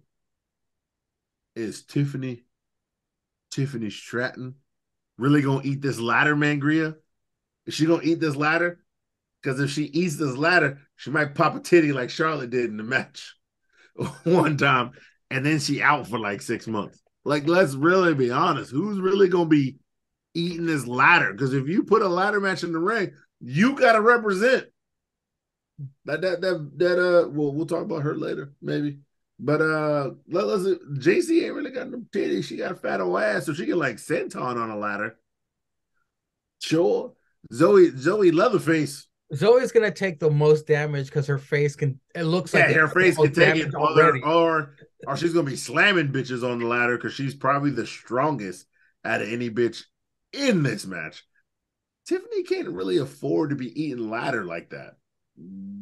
Let's really be honest. Let's really be honest. And then most of the time in these matches, because like I said, let's really be honest. Most of the time in these matches, you know the rules. The person who takes the most damage is usually the person that wins. Because Wes got thrown from the ring to the announce table and still climbed the ladder to win that fucking chip. How do you add an R to table? No, but yeah, you're right. Wesley almost got fucking murdered. That was brutal. Brutal. And let's be honest, usually you know the rules. Whoever takes the most damage is usually the person who wins. Way it's shaping up, we'll see. We'll see. Because, we don't know what's going to happen. Except for when Grayson broke his arm. Yeah, but that's like the only spot he took. Like everybody else had like 3 or 4 big spots with the ladder. He only really took that one. We do have a lot to go over on predictions, but we're sending them. Of course, but I digress. Yeah, it was a great match. Tiffany hit her her moonsault jank. Still a good move. I didn't mind her last finisher. I do like this one as well. I'm not mad at it. I think the last one is probably more efficient, or she could hit it more. Because with that pop-up moonsault, she hit it perfectly this time, but it's not gonna hit perfect every time. Speaking of popping a titty. It sticks. Let's all hope. We can only hope. And Book was, beating his meat under the desk. Pretty deadly. Jan, Tricamello Gang, and then Indy versus Tiffany Stratton. Yeah, the opener was good up until you heard the sirens and these sirens. Yeah, those sirens. Until you heard the sirens and Jan Maker came out. The episode started dragging down a little bit. Like Cesar said, everybody out here playing checkers. Trick's playing chess, man. He's setting Mello up. He even had Mello. He even gave Mello a pump fake till he told Mello, he's like, hey man, hey, you gotta get a front row seat. I'm helping you out. That's why Trick is with Mello, man. He's looking out for his boy. He knows Trick and Mello gang get that NXT championship. They legit. They gonna be legit. So I mean, it was a good segment, except for Jan Maker coming out, and then the qualifying match. Tiffany. We've talked about this since she's came back. The matches that she's had on TV, she's getting better and better. Having her with Indy, this was a good match, good litmus test for her. She did really good. She's getting better. She continues to get better. Cesar said, Indy can wrestle in the ring. We know Indy can go. Yeah.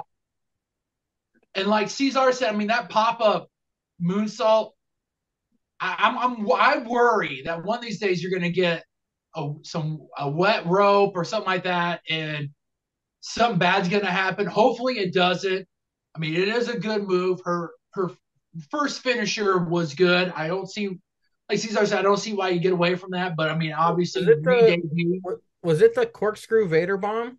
Was that her first finisher? Yeah, that was her old move. It was like a Vader bomb. She went on the second rope and corkscrewed a Vader bomb. Yeah. And which I thought was dope because she put a corkscrew on it. It wasn't like just a Vader bomb because she's not big, but she put a corkscrew on it to get some twist in it. And I didn't think that was a bad move. But I wonder why they changed it. That's weird that they changed it. I don't know. I guess they figured like if she's gonna try to pop up, if she could, because she's athletic enough to pull it off, which I'm totally fine with. But with a moonsault with popping up, you got to be more precise all the time. And we've seen her miss like a couple, not really miss, but not really get all of it.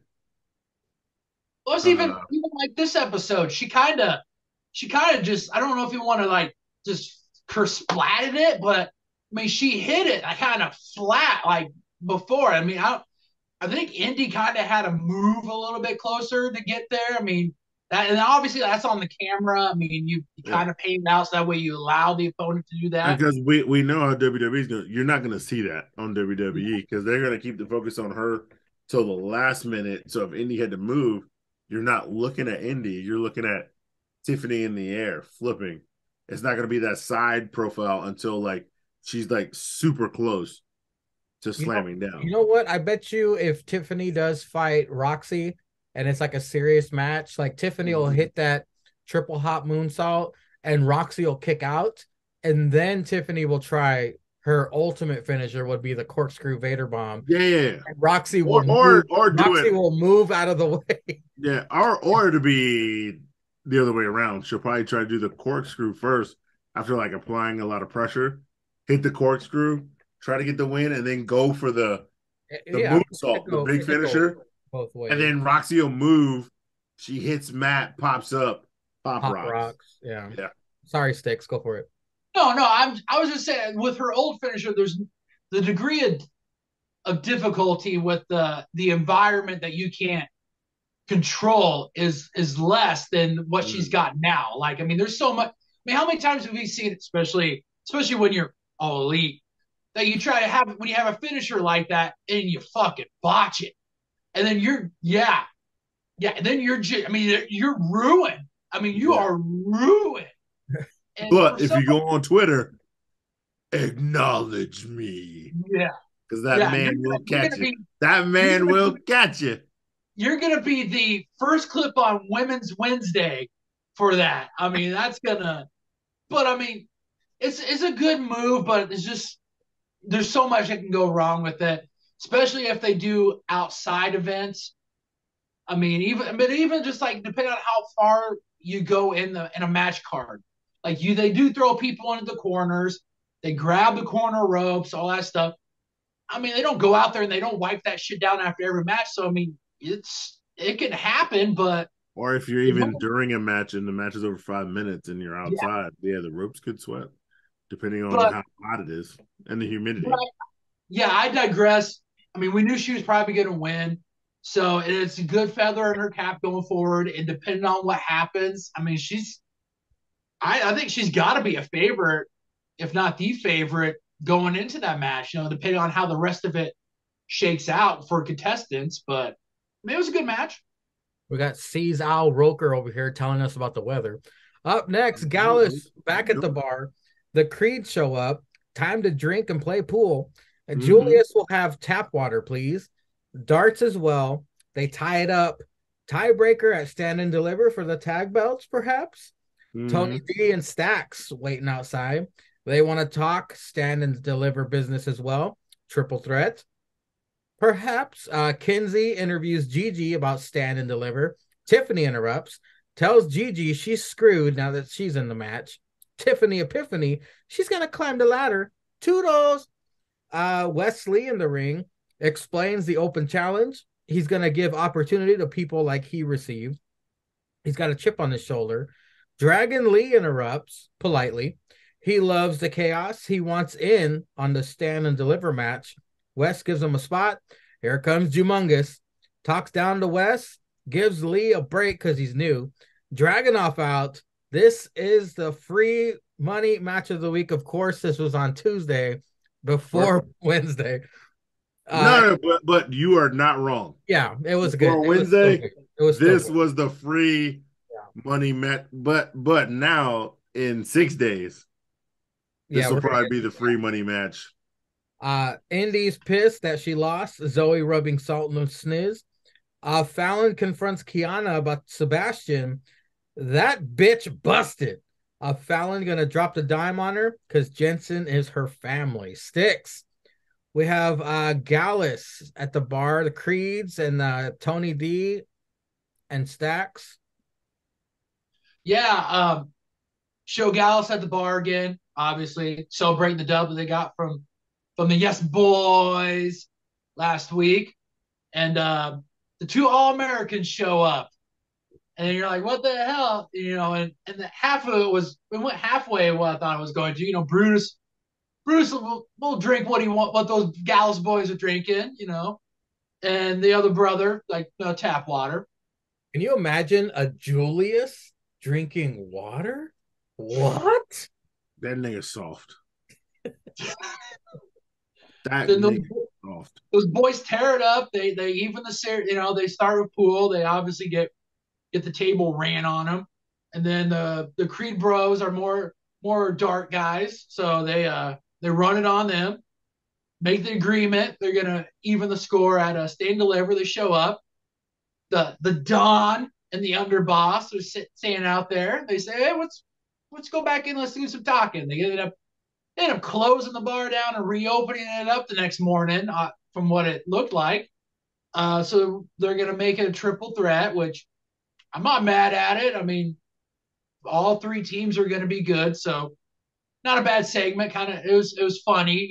They showed it. They showed Julius wearing Tony D's hat at the end of the segment, so that was kind of nice. But no, it wasn't a bad segment. It was really good. I think that's further down the night, Sticks. But up next, we had Gigi interrupted by Tiffany. You don't really have to talk about that. It was a nothing burger. Up next was Wesley in the ring, and then Dragon Lee comes out, and then JD. Oh, wait, you don't want to talk about Tiffany going to the tiff top of the ladder to get the I mean, your girl going to the tiff top? I was a little embarrassed for her. Come on, man, girl. I mean, I was a little embarrassed. The tiffy top? The tiffy top? I was about to hit 15 seconds, skip ahead about that second. Yeah, that's when he knew she wasn't winning. I had to draw the line. That's when you gotta draw the line somewhere. She wasn't winning. You got to draw the line somewhere.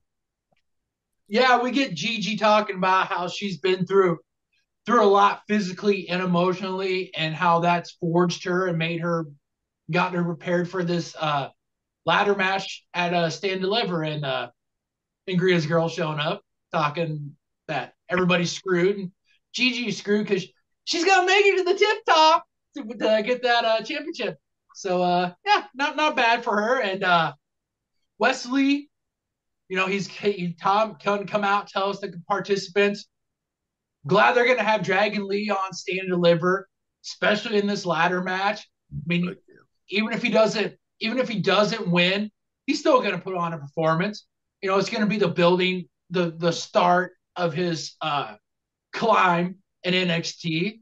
And then like you said, Humongous Domes comes out, basically tells those guys, they're lucky he has a match tonight, otherwise he'd beat both of them up. And then we got Dragon Zord coming out, and it basically shoes into their match, which, like you said on Tuesday, I mean, before we saw we were going to get on Wednesday, this was free money. I mean, this was. We'll get into it. We'll get into it. And so, I mean, it was a nice way to get in to that match. Fallon confronts Kiana about Sebastian. Yeah, we know where this is going. Yep. I mean, the hot assistant, they're gonna walk in. She's gonna be getting trained, dirt road trained. She's gonna be getting 4-wheel drove on the desk. So Caesar, Yeah. Gallus, Creed's bar segments, ending with Tony D and Stacks wanting to talk business. These crackers out here, the Creeds won tag team championship. They got to be on TV for stand and deliver. So we got to put some quick shit together, And the Creeds come in, they can't play pool or shit. The young cracker drinks because the other crackers are too wild. That happens. And then they play darts and shit goes off the rails. Gallus boys look like they ain't on top. They eat some shit. And then when they try to leave, Tony D and them said, yeah, no, motherfuckers, we got to get sauced and we got to talk some business. So we'll see. We see what happens after that. Hang on a second. Before we move forward, Caesar, you are known to frequent bars. Yeah. Do you partake in any games as pool or darts or I'm not a darts or whatever? Man. I am a drinking game man. So I pool. Who am I? I'm all right. I ain't the best. I'm all right. 8-ball or 9-ball? Oh, I'll play that nigga shit, that 9-ball. Okay. 8-ball, I'm horrible at. Because I like both. They're pretty good. I'll hit every fucking ball on the table if I'm playing 8-ball. I'll be like, oh, combo, scratch. Yeah. But now if there's a pool table there, we're playing CeeLo, I will break out that dice and be like, clackety clack, nigga. Clackety clack, put your bet down. Yeah, I played that in jail. Yeah, you know what I'm talking about, Sangria. You know what I'm talking about. Yeah, darts. I've never played darts sober, so I know I'm horrible at darts. That's a wrap. Don't do that shit. That's a wrap. I can make my way through pool, and then if we're playing drinking games, I'm good when I'm drunk.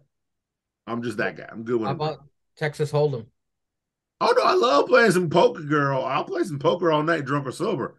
I'll play that poke though. Yeah. You put them cards out. Now, you want to lose some money.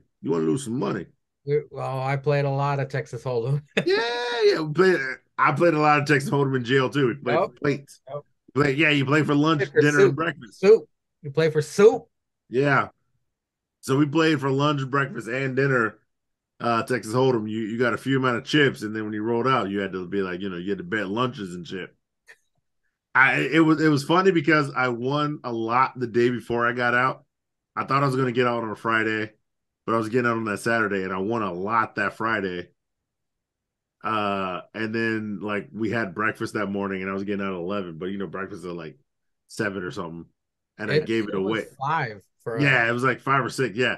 So I gave it away, and I gave her my toilet paper and shit too. And I was like, "Yeah, man, I'm getting out like 11."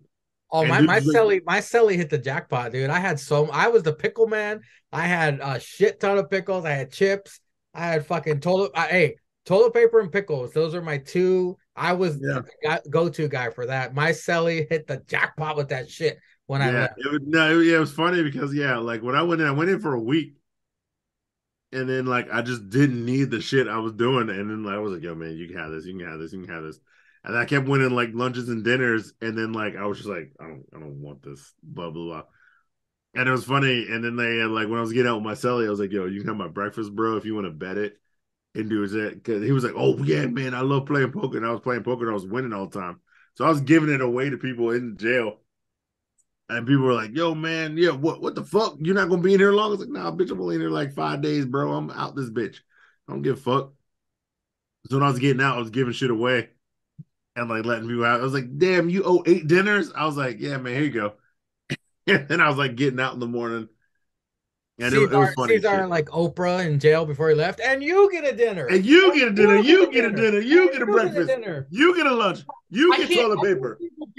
I can't think if you're somebody in jail, what could be worse is like you're gonna be there longer than Caesar, and you lost your fucking like breakfast, lunch, or supper to him, knowing that he's gone like way earlier than you are. That's a problem. They didn't know because we were just all in there. So they didn't know till I was like, I don't even care about that shit, dog. They don't know until you got your cot and you're standing at the door to leave. Yeah, you're standing there with the fucking blow up mattress. Yep.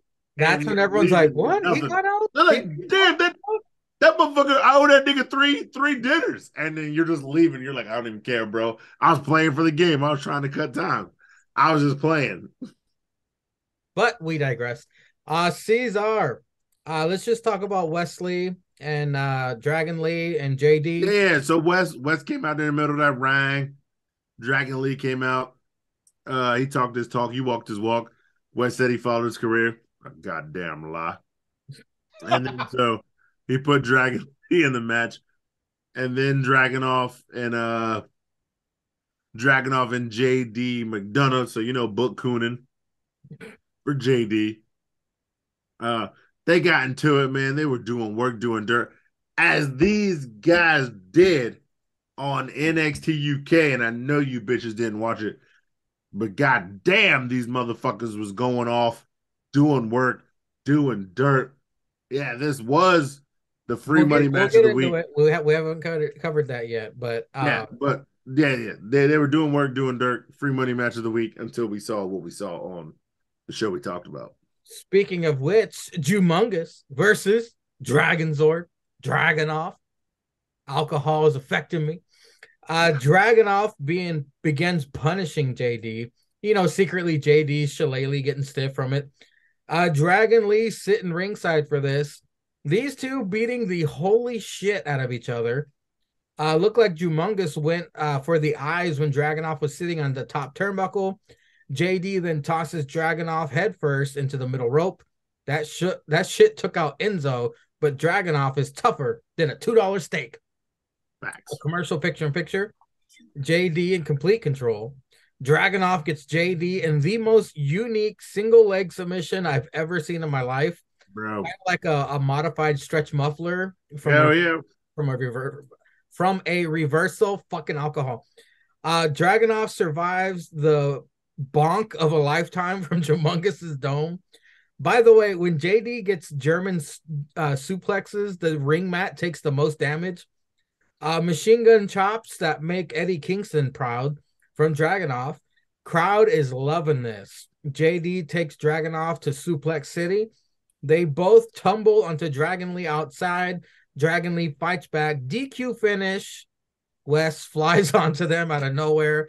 You see, it was the free money match of the week until the fuck shit ending, but I do understand.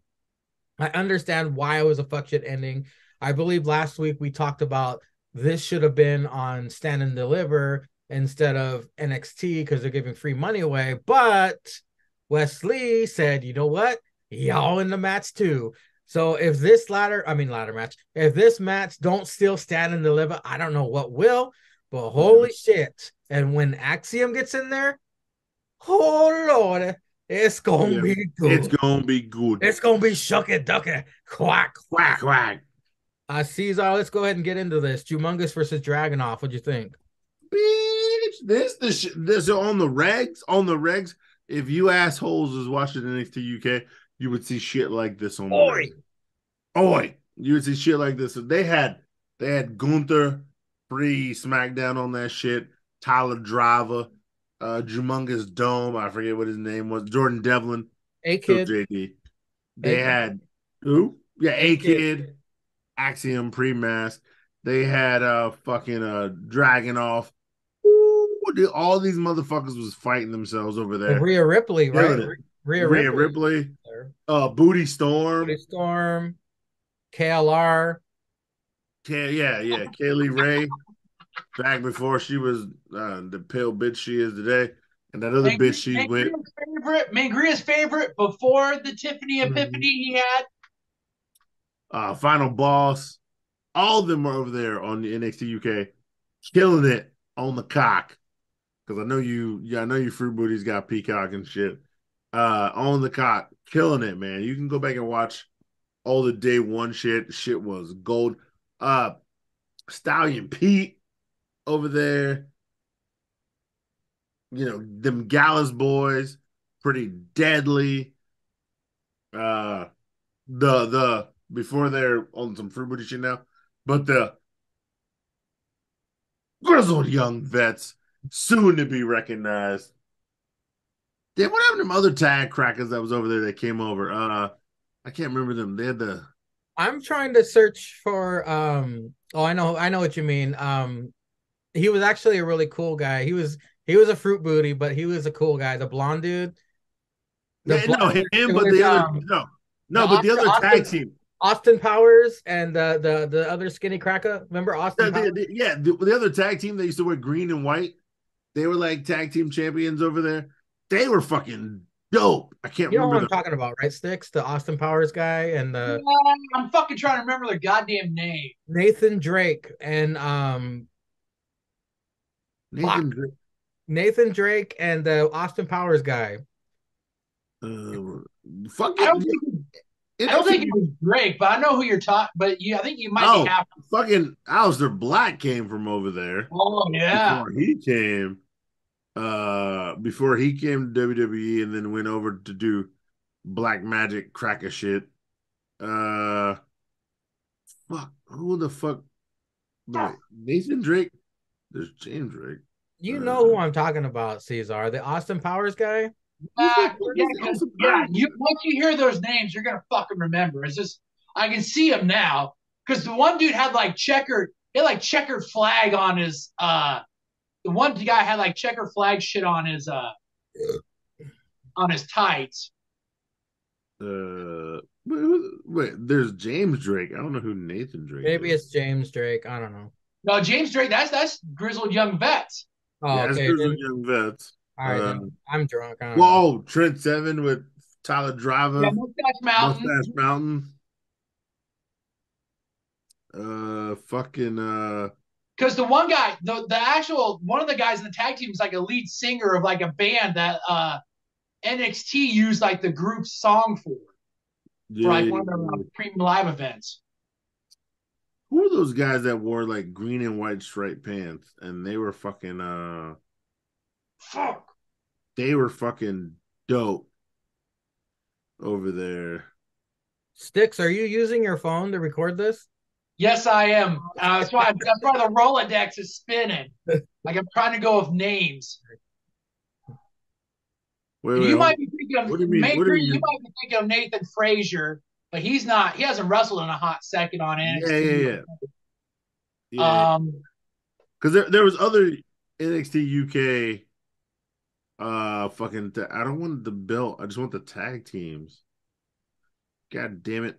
Yeah, they only want to fucking list the crackers who were there. Don't matter. Like this match was dope. And then at the end, shit broke down. And Vic was yelling, "Watch out, book!" Because we all know Vic was on IG looking at thoughts. And Blair Davenport.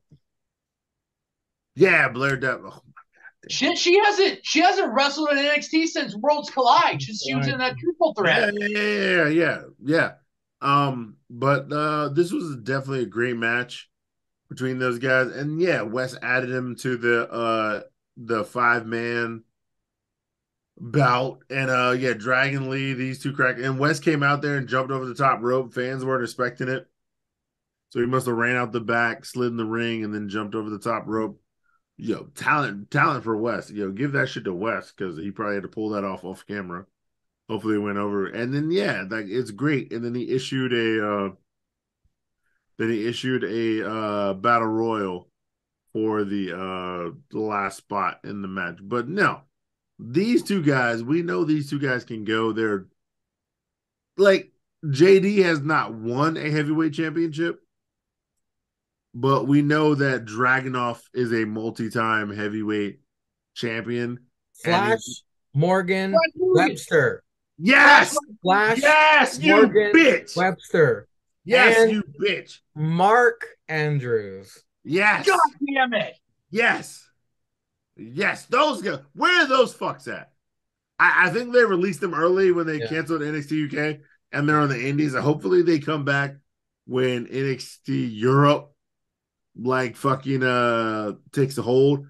Oh my god, those guys were good. Those guys and the Grizzled Young Vets. Those were the favorite tag teams I had in NXT UK. And I get it, man. You gotta evolve, you gotta fucking roll on, but like god damn, those guys and the Grizzled Young Vets had some bangers for the tag team. If you can go on the cock and research your fight, JH. JH, you got homework. You got homework. Take your ass on the cock and find. I don't care how many matches they had. Find the shows that had the matches with the grizzled young vets and what's some crackers' names? Flash, Morgan, Webster, and Mark Andrews. Yeah, when those crackers is fighting. Ooh. You know what? Don't put it on NXT UK. Just do it when they had like pay-per-views or something. I don't know. Research it. It's good shit. Well, it's good shit. Let's go to Styx now. Styx, Humongous versus Dragunov. What'd you think? Well, my fucking chest ended up having PTSD from previous matches that these guys have had. Did you see Humongous' chest on Instagram? Woo, child, he went through it, man.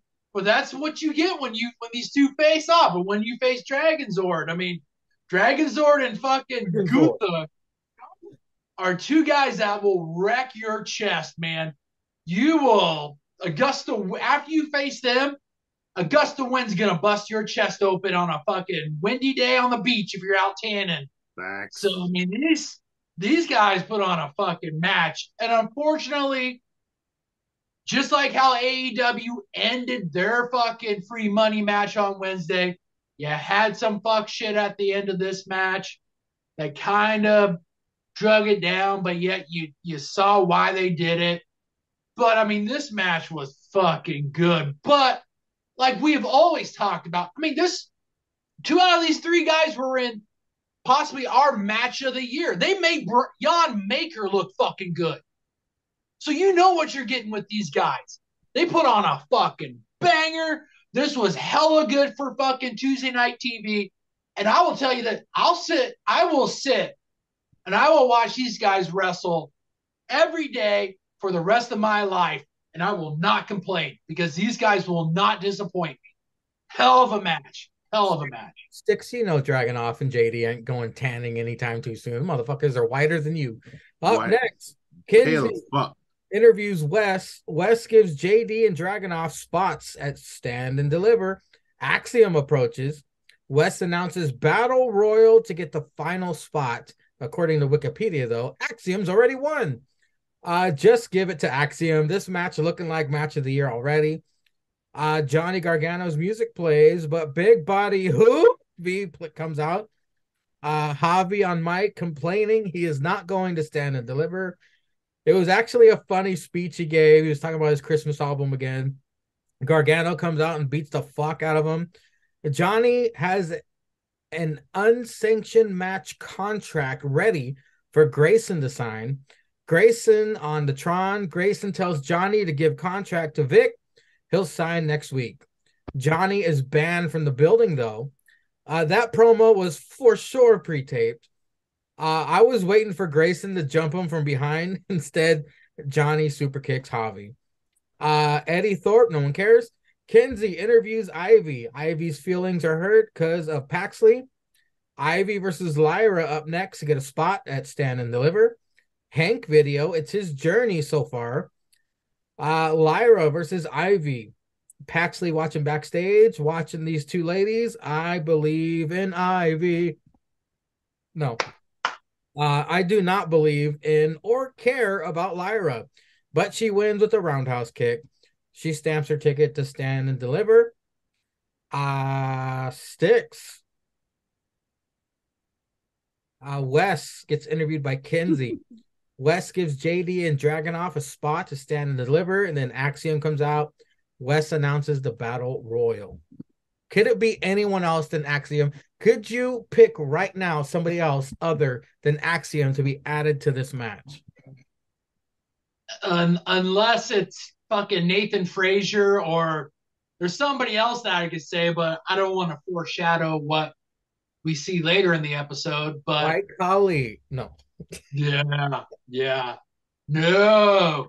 But yeah, he gives Dragonzord and Humongous Dome a spot in the match, which goddamn yes you should, because this match, Cross-Eyed Kid, I swear to fucking God, you fucked this up. Cross-Eyed Kid, I swear I'm fucking looking you in both your fucking cross-eyed. don't fuck this up. Don't fuck this up. Do the right thing. You see, dude, Sticks. don't fuck this up. You Hey, see, I'm looking Sticks. at both you guys, and I'm going. You gotta trust the process, Sticks. You gotta trust the process. You see, Sticks. It's not gonna be Axiom. It's gonna be the next biggest rising star in NXT. I'm gonna add Joe Gacy to this 5-man match. No, you're gonna add fucking Big He's already got a match, Hobby, stupid bitch. and his fucking you're gonna add Big Body Hobby and his fucking summer CD to this fucking match. Big Body Hobby has a star-spangled CD coming out for the 4th of July already, all right? And Joe Gacy can perform in 2 matches, Cesar. He's the shiniest star in this whole company. So both of y'all can suck it. Kill yourself. Kill yourself.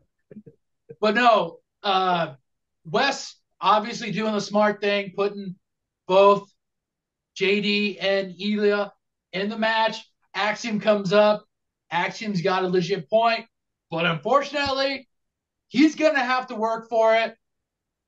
Like you said, Wikipedia has already predicted the future. Axiom's going to win. So we'll just have to wait and see. Otherwise, that Battle Royal, it's going to be a good match. I mean, they've going to have some good opponents in there. If not, Axiom's just going to show up and show out like he does. So it's going to be probably a win-win. Sticks, I kind of thought of something that might be good instead of Axiom. Like they don't even tell us. They cancel the Battle Royal and then at fucking Stand and Deliver and their opponent and fucking Nash Carter comes out. Dude, that shit would be so good. Nash Carter is the 5th man. I'd be like, what the fuck? Oh, that shit would be so good. Could be. I mean, maybe he's back because him and Gigi are dating in real life. So I mean, he could be there to support Gigi, and that would be kind of a swerve. They fucking clear him, and he shows up. I would fucking cry. The Nazi sympathizer, Nash Carter. No, Sticks. What'd you think of Johnny Gargano with Big Body Hoovy and Grayson Waller for the unsanctioned match?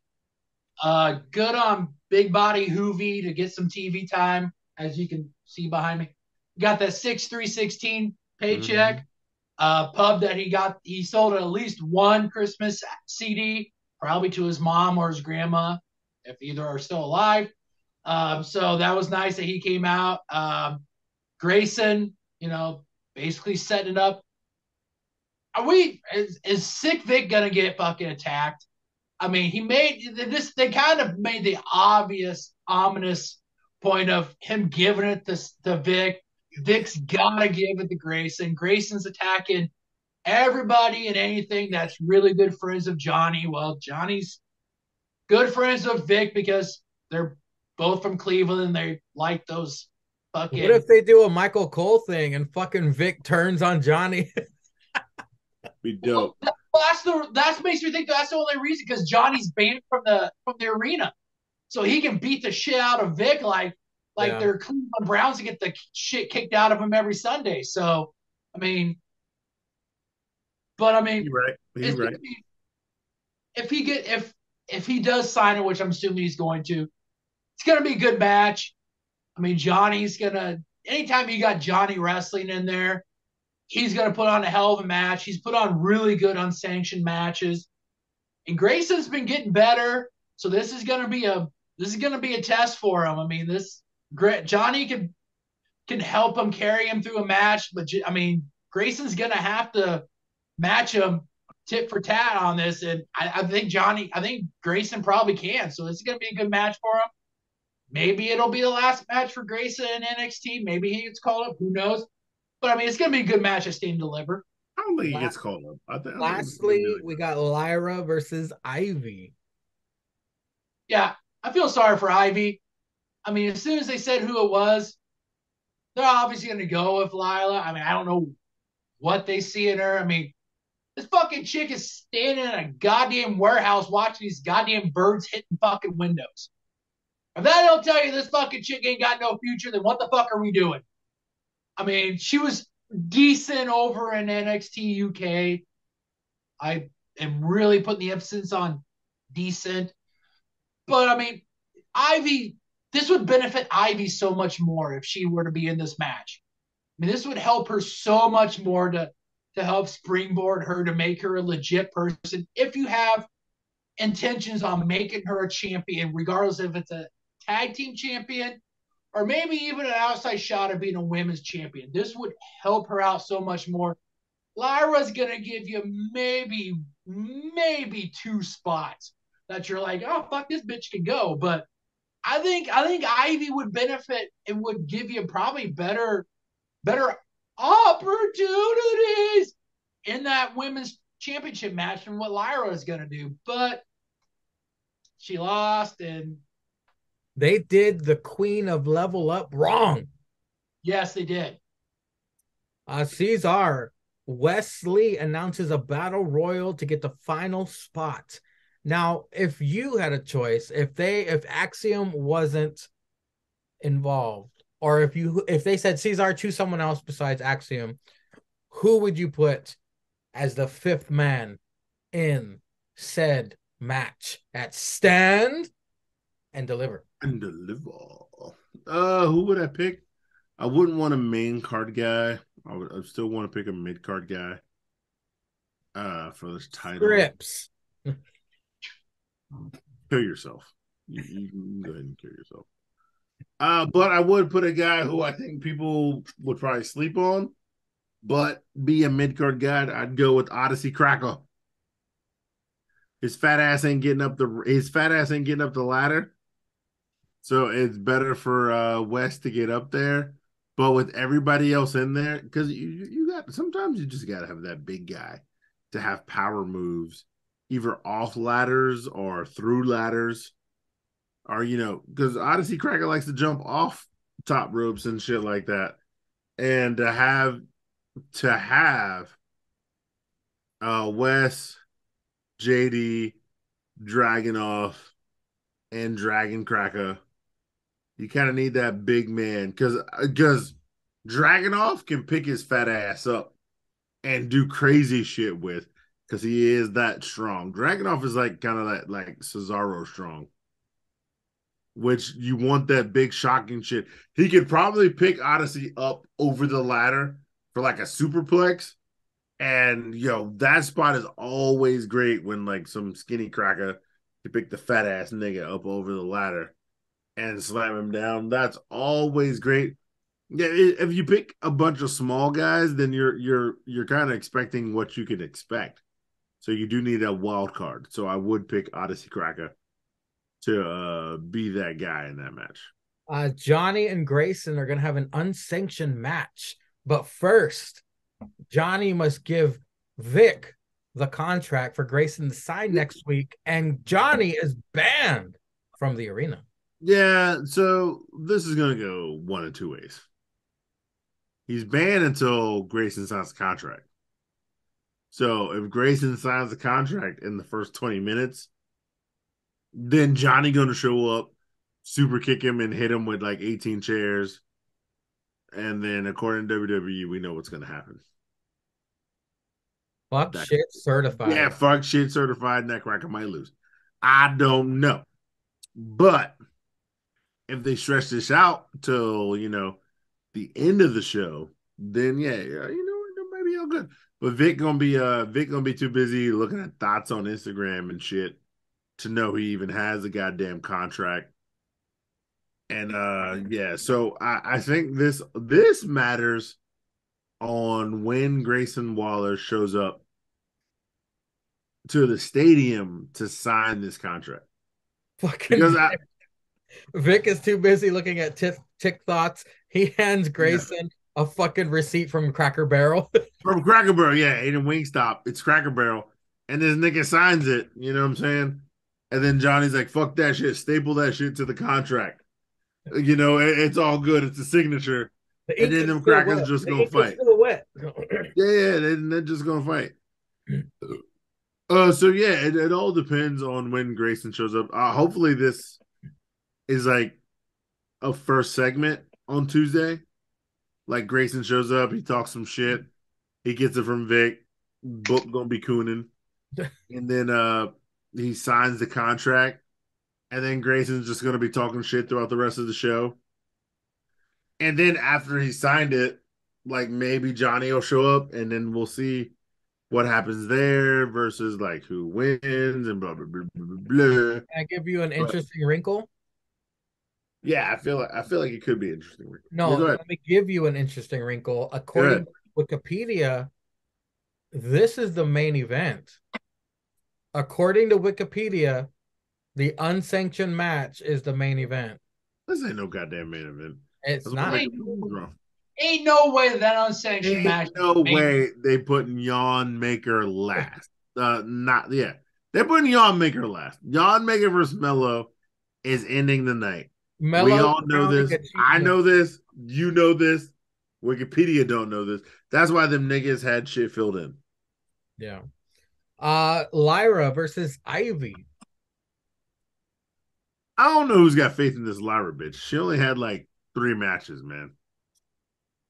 I would have rather had Ivy now in this match. Yeah. No, I don't even care about no. You guys are doubting Joe Gacy. You're doubting Lyra. You already talked. See, You already Lyra talked. Nobody cares. Bird. You already talked. Nobody cares. You already talked. Nobody cares. You already talked. Nobody cares. You see, Nobody to the tippy top of the It's not fair anymore. He's gonna fucking do this. This ain't birds, but they soared to the highest heights. If you can put on closed captions, nobody's hearing top of that ladder. Nobody's hearing you. To the top of that ladder. Whatever, nigga. Yeah, keep talking. Be the next and then say suck it. Say suck it and turn off. You know suck it and turn it off. You know it. Say suck it and turn it off. You know it. Suck it and turn it off. Say suck it and turn it off. Yeah. Yeah, all right, that cracker gone. I saved you, people. I saved you because that's what I do. I do it for y'all. I don't do it for another. God damn it. God damn it. I'm leaving too. Okay, good. We can go to the next segment. All right. Alba and Isla jump Fallon backstage. Kiana helps. Kiana asks Fallon to not tell Jensen. She will. Yeah, we'll see. Wes approached about Battle Royal. People keep appearing out of nowhere, telling Wes they'll see him at Stand and Deliver. Was it like the Thin Boss Man and it was fucking Dijak. It was Dijak. Was White Collie one of them? Crack. Oh no, Gender. It was Gender. Gender, Dijak, and then Davakato. Okay, yeah. And please let's hope it's Gender. Just going like, what the fuck? I guess. Please let's hope Axiom wins, or Gender. I'm hoping White Collie goes in there and eliminates fucking Yabba Dabba Kato. Oh, Apollo. Apollo eliminates Yabba Dabba Kato. After he eliminates White Collie. Yeah. And Axiom is the last man standing, hopefully. Yes, of course. The Great Debate. Blake Howard moderates. Who? Chase U versus Jism. They are in front of Chase U and Jism split audience. Jism still trying to recruit Duke. Duke shits the bed when they debate inclusion. All Teeth Ava and Thea debate safety. Thea knocks it out of the park. How did you do that? I don't know. I blacked out. Old school reference. Andre. Oh, it was? Yeah, that's an old school reference. Have you never seen Old School? I've seen it, but I haven't watched it. Yeah, when Will Ferrell goes up to the debate, he kills it at the debate. And then Owen Wilson asks him, yo, where'd that come from? He goes, I don't know. I blacked out. This Chase U better not end. Andre and Gacy debate leaving the nest. Big Strong Oi tags in. Jagger debates him about growth. Tyler Great smokes him. It will be Chase U versus Jism 4-on-4 at Stand and Deliver. Duke puts Chase U on the line. This better not fucking end. Creeds, Gallus, Tony D, and Stacks wasted at the bar. Gallus agreed to the triple threat match at Stand and Deliver. Cesar. We had Alba and Isla jump Fallon. Kiana saved her. Motherfuckers coming out of the darkness to get West, telling him he's going to be in the Battle Royal. What'd you think? Yeah, so of course, this is how they're going to roll. Fallon and Kiana are never going to get along. But I feel like they're going to be a long reigning tag team No. This is gonna be like some yeah. The thing about it, Sangria, this is gonna be like a team hell no. They don't like each other. They don't get along. They're gonna be a long reigning tag team in NXT. No, you know what it seems like? It seems like the story is more important than the title reign. It seems like they're gonna drop these titles fast. They were kind of transitional champs, I believe. I think so. All right, but Kate and Katana are probably gonna get called up because they need a good women's tag team on like Raw or SmackDown. Yeah, but like in NXT, my point is just that the story is stronger than their reign. I believe. Sure. I believe. But you're forgetting this is WWE, where a good story can keep you as a champion, or if not, earn you more championship shit. Triple H gonna be like, I want them, I want them, I want them. it's just gonna be exactly. like, but no. I know. Trust me. He's not gonna give it to these British bitches. Nobody likes them bitches. Oi. Yeah, it's Blacklight. We're gonna have Jaden.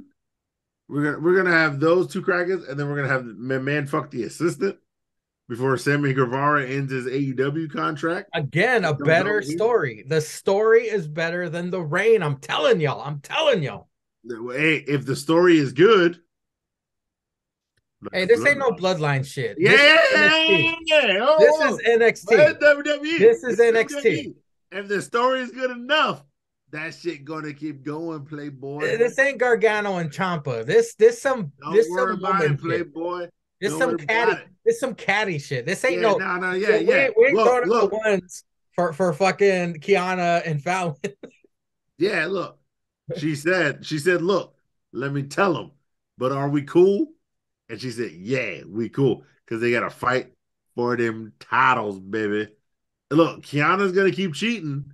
Fallon's gonna try to keep winning it straight up, and that's how this team is gonna go. Putting, Next case, Cesar's down for Fallon and Kiana. Okay, Sticks, who are you picking? No, you could.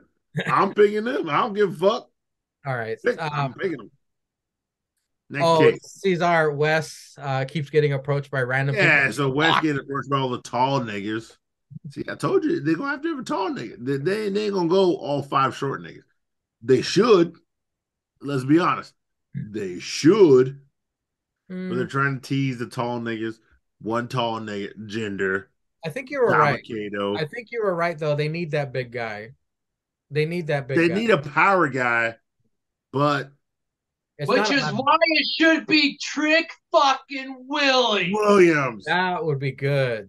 That would be Oh, my God. Yeah, I swear to God. I swear to God, if you want to put Trick and Mellow Gang there you go.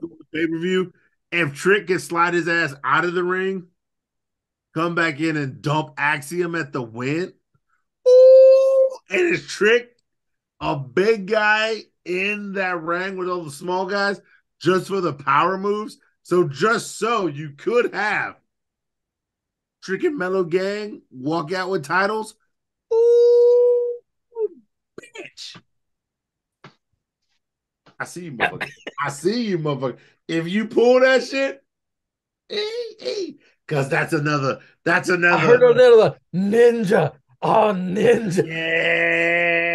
Yeah. You want to? Oh, now you got nigga title. You already got Wes. Wes already nigga with the title. We already got Kiana nigga with the title. We already got Roxanne. Yeah, I mean that to you white folk. That's a nigga with an egg roll because she Asian. You know what I'm saying? That's a nigga with a title. But if you want to trade that NXT title for nigga on nigga, ooh, I ain't mad at you with Trick Willie, girl. I ain't mad at you. You gotta trust the process, Caesar. I told you. I knew what I was doing. The 76ers, nigga. Trust the process. I told you. I knew what I was doing. Y'all denied it. And another thing about Lyra. No. I'm saying this right now. If fucking Trick Willie wins that goddamn battle royal, I should get like a quarter. That was good. Half a point for that. That was good. That's if he's in it. Well, we still got predictions. We don't know who's in it. Yeah, there are caveats. So Cesar, we had Chase U Jism in the debate. Sure, some debate bullshit. I don't know where they got these like jism fucking follower crackers out. But yeah, sure. Chase you on the line. Let's chase you. Got me nervous, man. Where's the jism? It's got me nervous. Duke look like he gonna turn, but Chase you got that winning. Boy. Yes. Oi. We got Tyler Driver, the youngest UK champion ever, the most winningest UK cracker. You think watered down JH Joe Gacy got something on Tyler Driver? Don't make me get cross-eyed kid. This guy, Don't make me get the cross-eyed kid. He's a better JH than JH is. But you got the man that invented it. The big strong Oi. We saw him take it to Gunther, fat Gunther. Not skinny in shape Gunther, fat Gunther. And Stallion. And Pete. the Stallion Pete multiple times. They probably still got the greatest NXT UK. Ooh, NXT UK, Stallion Pete, Tyler Driver. Well, wait, no, that was in Philly. That was NXT Philly. So that might be the greatest NXT match of all time. I think it was NXT Philly where Tyler Driver fought Pete Dunne for the NXT UK Championship. God damn, that boy was nasty. That boy nasty. Okay. Break your fingers. I'm just saying, it's Tyler Driver. It's Chase U versus Tyler Driver. I don't think they're gonna give him school, man. Future Bretsky ain't about to lose his school. Okay. I hope you're right. Tyler Driver. He got Tyler Driver. Because the Jism, like he said, the Jism has won so far. This is Chase U's big win to get Duke back on their side. Duke tripping because they lose. Now he might be like, oh shit, y'all crackers winning. Let's get this money. Sticks. We were talking about that. We had Alba and Isla jump Fallon backstage. Kiana helped. What'd you think? Yeah, like Cesar said, I think this is going to continue. I mean, there's no way that this is going to become this quick. And they just threw these two fucking witchcraft chicks together so quick to have them become tag team champions. Wait, we could say the same about Fallon and fucking Kiana. They just threw their asses together. They were in 2 tag team matches together and they become champions. You could say the same thing, Sticks. Come on. Yeah, but they hate each other. But they hate each other, and then they came out with the same music. There's so much mileage left in this story as tag team champions. The story. I don't know about the champions, but story, yes. Yeah, but the championship is what is intertwined with the story. Like, you can't, as tag team champions, you gotta have Jensen is what intertwines the story. No, Katana and the other bitch are going up to main roster. They had to lose, so they put them with 2 bitches they had story with, and they continue the story of how they hate each other and they're not a real team. So they will fight people who have the same interest as team. So the 2 bitches who don't vibe together, it's like Kane and Daniel Bryan. Team hell no. They hate each other. They don't get along, and they're going to be a long reigning tag team. I don't think so, but it's the eternal struggle for Fallon. She wants to still be a champion, but yet her tag team partner is literally fucking over her best friend that's like a brother to her. And she's being a heel, and Fallon is a face. Yeah. Why you keep cheating? Why you keep cheating? Plus, I don't see them losing on a premium live event. I think if they lose, it's going to be during a regular TV event. I can't be alone in this. The story is better than the championships. I know Which other is why people they'll agree keep with keeping it. Which is why I they'll. know it. I think the story's going to be just as good as the title reign because they're both going to be intertwined together. Like Yep. it's going to be the struggle for Fallon knowing that her boy is getting fucked, but she can't call out Kiana because then they're not going to be tag team champions and she wants to be a champion. I'm Yep. still rooting for Jensen to fuck the assistant. Oh, we all are. I mean, there's no doubt that we all are. That's down the line. That's down the line. This is probably how this ends. This is the cherry on top. This is what's going to be what breaks them up is that they're going to walk, Kiana and her are going to walk in to have some kind of argument discussion in her office. Fallon's going to be fucking banging her on the desk. And then you know what I would do if I was booking this? You remember that? Who was that stupid bitch who would spy on people? Remember, it was kind of like a GTV, but it was a different. It's the NXT GTV. Is it the streaming bitch? Yeah, it's yeah. What if they had a smash cut to fucking Jensen like making out with the assistant and be like, "Oh, girl, don't tell Kiana. Don't tell Kiana." They still got NXT Anonymous. There we go. NXT Anonymous catches Jensen and the assistant, and Kiana's like, "What the fuck? What the fuck?" But we digress. Up next, we got Wes was approached by all kinds of random dudes out of the darkness saying they're going to be in the battle royal. I'll see you at Stand and Deliver. What'd you think of that shit, Sticks? Yeah, fuck all these guys. Give me Trick Willie. I want fucking Trick Willie to be the guy. You know, fuck all these guys. Fucking gender. I have no offense to gender. No offense to gender. Nobody hinders the gender. Fuck gender. Give me fucking Trick Willie. Give me him being the fucking guy. Give me Trick Mellow Gang. End of the night at Stand Deliver. End of the day. Whatever fuck ever. Both dripping puddles of gold. Give me that. I don't want fucking Yabba Dabba Kato. I don't want fucking Apollo. Digest. Apollo. I don't want those guys. Actually, you know what? No, I'd rather take Apollo because he's a shorter, stronger guy with the rest of the guys in that match. Nah. He's gonna be too big. They're gonna still have him and fucking Yabba Dabba Kato. Those two are still gonna fucking fight. This match will prolong because they'll both be in that battle royal, so that'll prolong their fucking feud.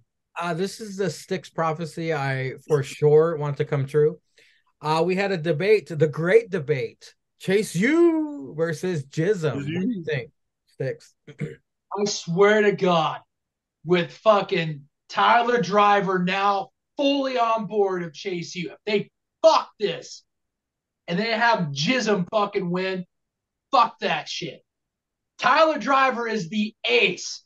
Duke, I know, I fully understand, but I think Duke's going to give us the swerve. I think when it's going to come to it, he's going to remember all that stuff that Andre Chase said to him about, like, when they've had in weeks past, how it's bettered his character, all that stuff. I think Duke's going to actually pull the swerve, and he's going to help them win. He's not going to turn on him. He's going to pull the swerve and help them win. And Chase U is going to continue on. I should have saved this for predictions, but I believe Chase U is going to abandon them and leave it 3-on-4. But I digress. You mean Duke? Is that what I said? You said Chase U. He's going to abandon them. You said Chase U. Duke's going to leave Chase U hanging and make it 3-on-4, and I think Jism, unfortunately, is going to win. But we'll see. I think Tyler Driver's going to pull it out. If anybody could, it'd be Tyler Driver. Tyler Great. Up next is the main event, which was unnecessary. It is Pretty Deadly versus Mello and Jan with Trick, of course. No bread, no water, just me, Vic. He's talking about Braun Breaker. Braun and Mello, they're actually working well together. I appreciate the fact that Vic brought up Cena and HBK being tag champs before they fought at Mania. Braun fucking launches Mello at PD, commercial picture-in-picture. The chemistry between Mello and Braun is very surprising. PD able to get control. Trick taking notes. No, for real. He's got a steno pad and a pen. He's taking notes. Mhm. Mello reinventing the wheel with that incredible looking draping suplex onto Prince, a one-man double team from him. Him. Braun tossing Gibson like he's a sack of potatoes. Code breaker, spear, nothing but net. Braun and Mello win. My God, Mello is amazing. Mello, I cannot wait to see him take Braun Breaker out. Get rid of Braun Breaker. Mello, man, I can't wait to see it. I cannot wait to see it. It's so close. We got one more show to go, but Sticks, what do you think of the main event this We week? got 6 days. 6 days. We got 6 days. No, what do you think, Sticks? God damn. Carmelo Hayes made this match, man. Jan Maker was just along for the ride. He was there just to fucking give Melo a breather. This is why he is him and why he is the man that will dethrone and give all of us what we've been waiting for. Kicking Jan Maker's ass up to the main roster Please. and making this the Mellow show, making this the legit A show, because the A champ will have the A championship. This was a good main event, like you said. The tag team between Mello and Jan, surprisingly good, pretty deadly. Knew what you're going to get with them. They were good tag team to have face them. But I mean, Mello's him. I mean, this was a hell of a match because it had Mello in it. And where else should he be than in a main event match? And this is the precursor to the future of what we should and will get with Carmelo Hayes.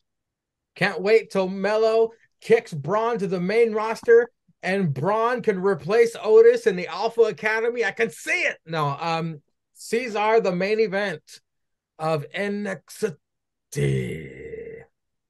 Yeah. It's Trick taking all the notes because he set it up to try to help Mello to win. And it's all taking all the good notes. Seeing how fast he is on the spear, how he does all the moves, hit the Frankenstein or so the Hurricane Run, whatever the fuck. But have Mello get an up close personal. That's why Trick. He's playing chess while everybody else is playing checkers. Trick always out here, man, trying to get the edge up on a motherfucker. Because he's trying to make Trick and Mellow gang the best gang in on the land. And that's fine. And that's cool. And we can all do that. And that's all there is? And that's all it's going to be. You know that's right. So, they're going to fight pretty deadly. And they're going to whoop that monkey ass like monkey ass ain't never been whooped before. And then pretty deadly guys didn't know what was going to happen to them. Because Trick and Mellow gang was already out there. And then you added Jan Maker? Come on, son. It was just too easy. And then, they got the dub. They got the win. They beat the host. The hosts are going to host. And Trick took all the notes.